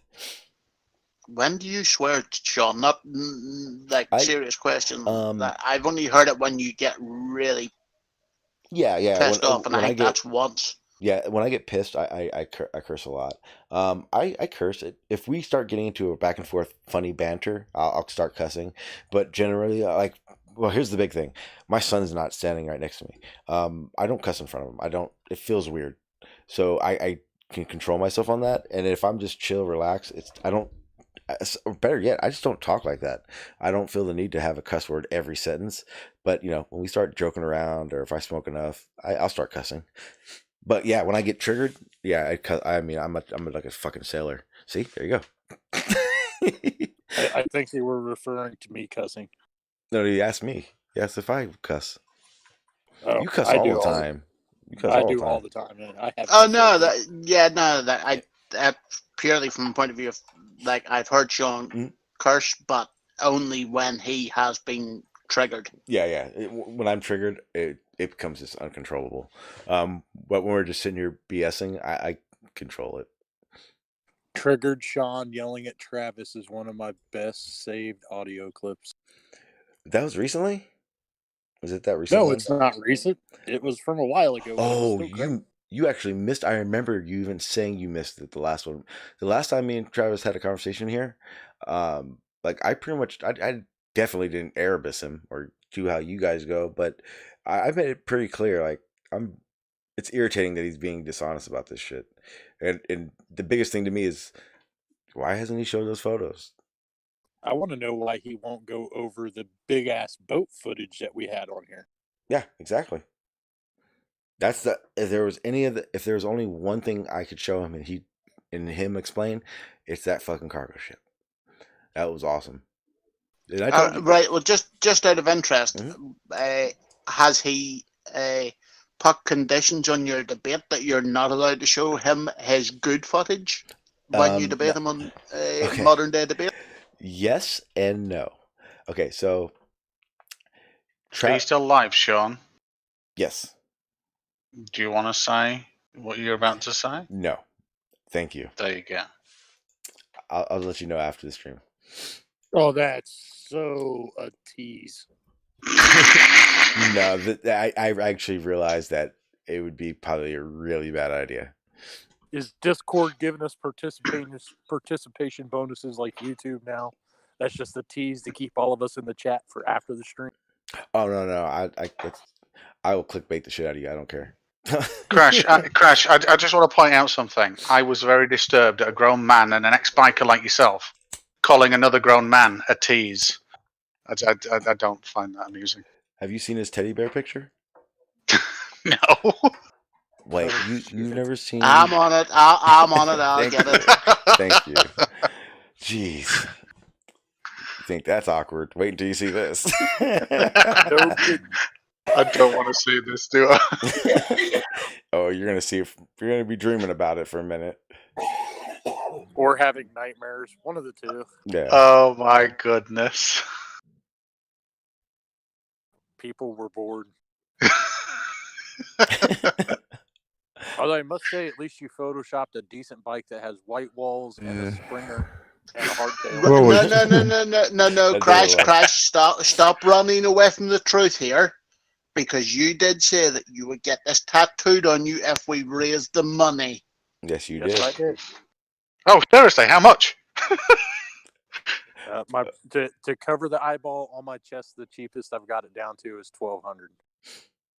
Oh, wait till you see it, though, Dean. Wait till you see it. No, wait a minute. I didn't hear that. 20? What? You said 20. Something. 1,200. 1,200. Oh, we could raise 1,200 for this if you're definitely going to get it. My brother's already agreed to tattoo it. You're going to have Travis's face tattooed on you. Is that right? You'll see. This is special.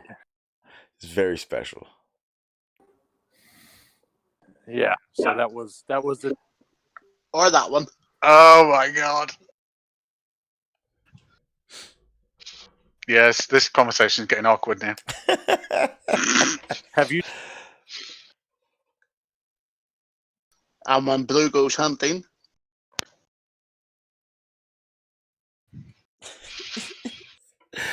Oh, that's so cute. You guys like made to be with each other.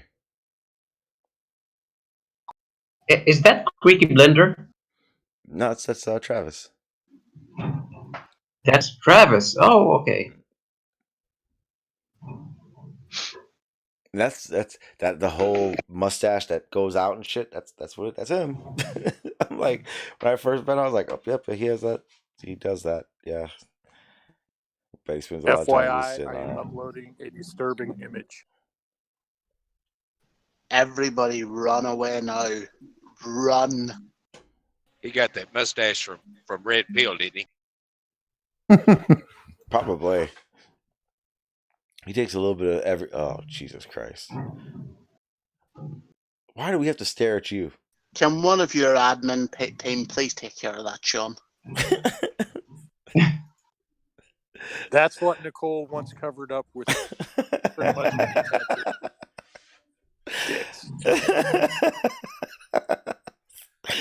No one wants to see your fucking eyeball. The eyeball gets chicks, bro. Yeah. Crash, a few days we were talking about gravity and why things go up and go down, and I literally saw an example of me and a village that has 1,000 clone of you, right? and there's a movie, and I want to go to that movie, so I go to the window to book a ticket, and then those 1,000 clones of you come, and there's no order. You know, it's just if you're strong, you're gonna get a ticket. So what's my odds that I'm going to be at that window, or I'm going to go away from that window despite my desire to go to that?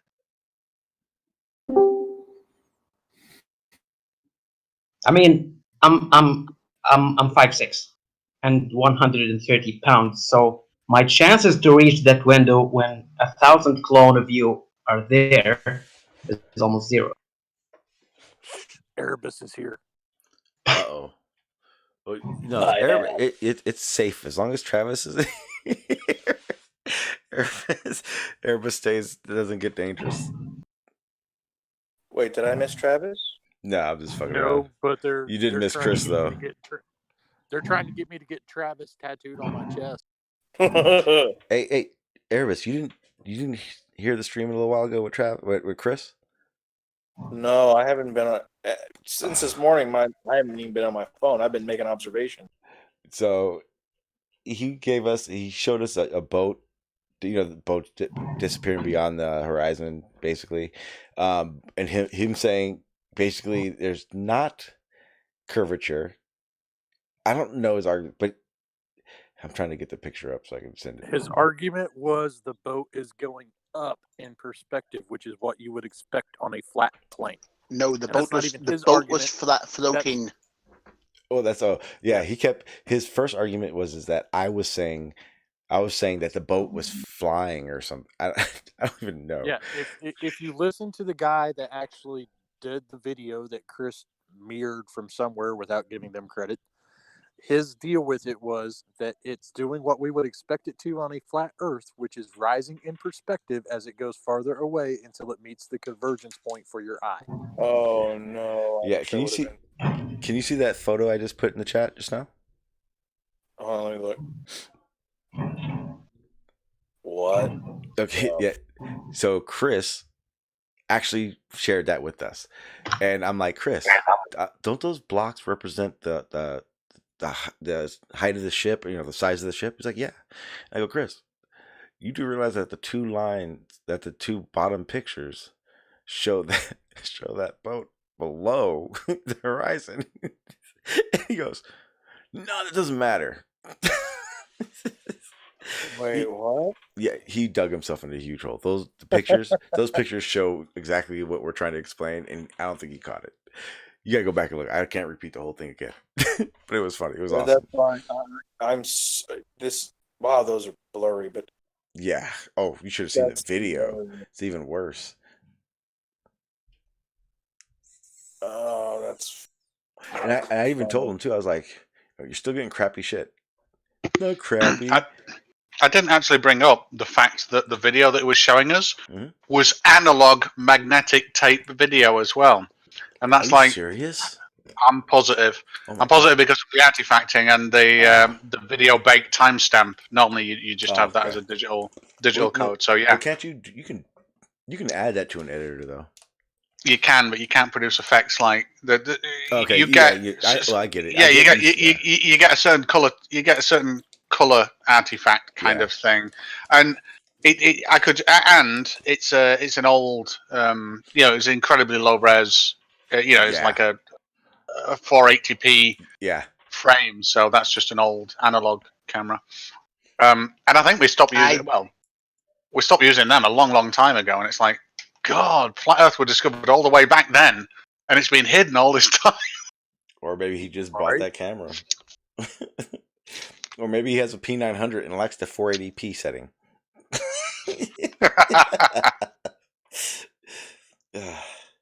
Or maybe the site Chris got it from, it's been re-uploaded and tore apart so many times that the quality just sucks. And then Erebus, there's a boat that looks like it's floating that we all figured out was fake.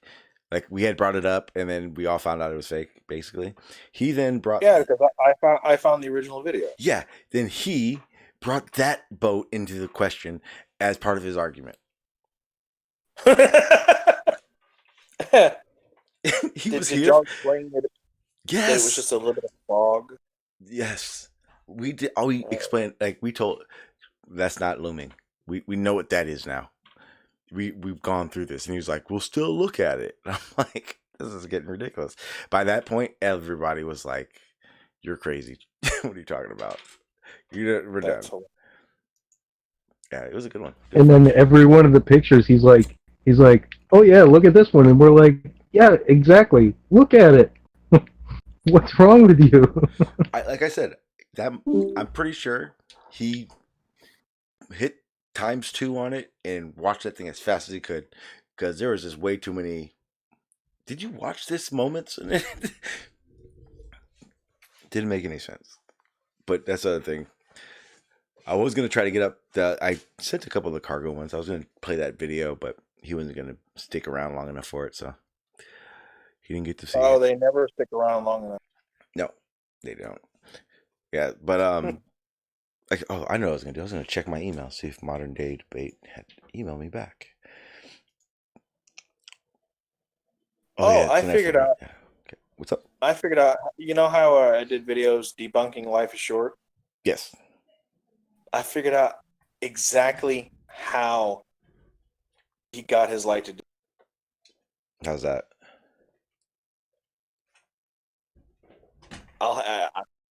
I'm gonna hold on to that. I'm gonna have to show it, because it's when I saw it, I laughed my ass off so much. Like, because whenever I do the observation, I really can't. I can only when I'm bringing the tablet down to the water, I can't see anything on the screen. Like, I just have big, shapes, and hope to everything. I'm keeping everything roughly in frame. And then I bring it back up, and then I just keep going. I try to do it uncut. So I did that yesterday evening, right? About it was close to dusk, so not quite sunset, but pretty close. The park where I was at, they close at dusk, which is like 7:50, 7:30. Is when they close it up, so I had to get it all done in a short amount of time. Did my observations, turn around, got back to the truck, and then I pushed play. I laughed my ass off because I swear to everything, I laughed my ass off so much because I had no idea. Now remember, I had no idea, so I'm shit talking the whole time from once I make the observation, I get up to go look at the set, show the setups and all that kind of stuff. I'm just shit talking, and I have no idea that the lights disappear. Huh? Yeah, I got my lights to disappear. That's how I know how he did it. When is that going to be ready? I've got to upload them because I did more observations. I went out this morning at the ass crack of dawn, quite literally, like waiting for the park to open. Did some observations. Got some interesting results because it rained. That actually made it interesting.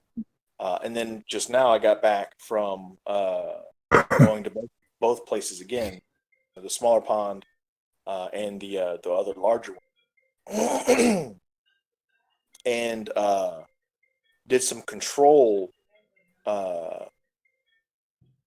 like footage. This morning I did some control footage. Not but what, hour and actually no, now it's like 3 hours ago. I did some control footage, and I was like, oh, okay. And I'm able to predict now what will happen based on the control footage alone.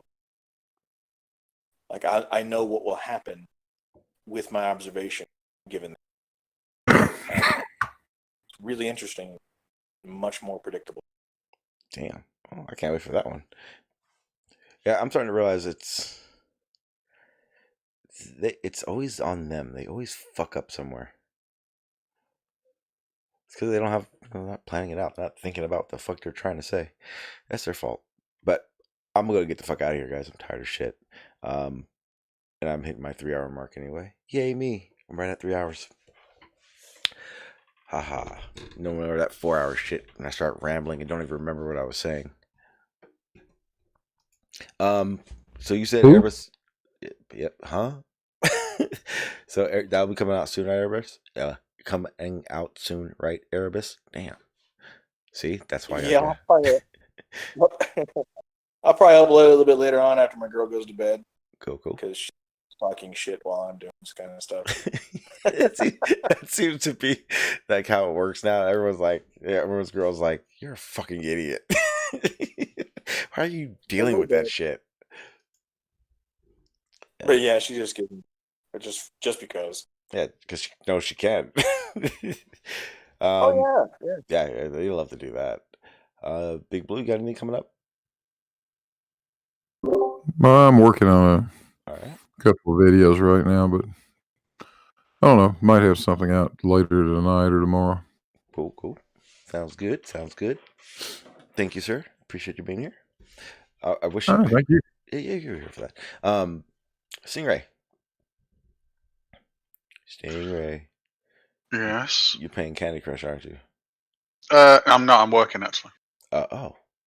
Wow. No. I was playing Candy Crush in between now and the last time you asked, but now I'm working. Just full disclosure. Well, thank you for your participation with the models that came on here and accidentally shown. Thank you. I appreciate it. I'm going to go ahead and get out of here, guys. I'll see most of you guys around. I always do. So I'm going to go ahead and meet myself out of here. All right, people. Today was a fun one. Got to just BS back and forth. I hope Chris cleans up his claim because that was yuck. Lemon, thank you for being on. No one got disrespectful with those. Thank you, everybody. What else was I going to say? Drawing a blank. I'm just going to go ahead and end this one out before I end up talking for another 10-15 minutes about nothing. All right, here we go. I'm going to get everything set up. I'll keep you guys informed on what's going on with the debate with Travis. But more importantly than that, I'm going to probably go listen to Nathan Oakley's now, and then what I got, and then figure out a way to play them both or whatever. But that's probably what I'm going to end up doing because we'll talk about that probably tomorrow. Oh, there you go. Hey, thanks C4 for the $2 super chat. Thanks, Sean.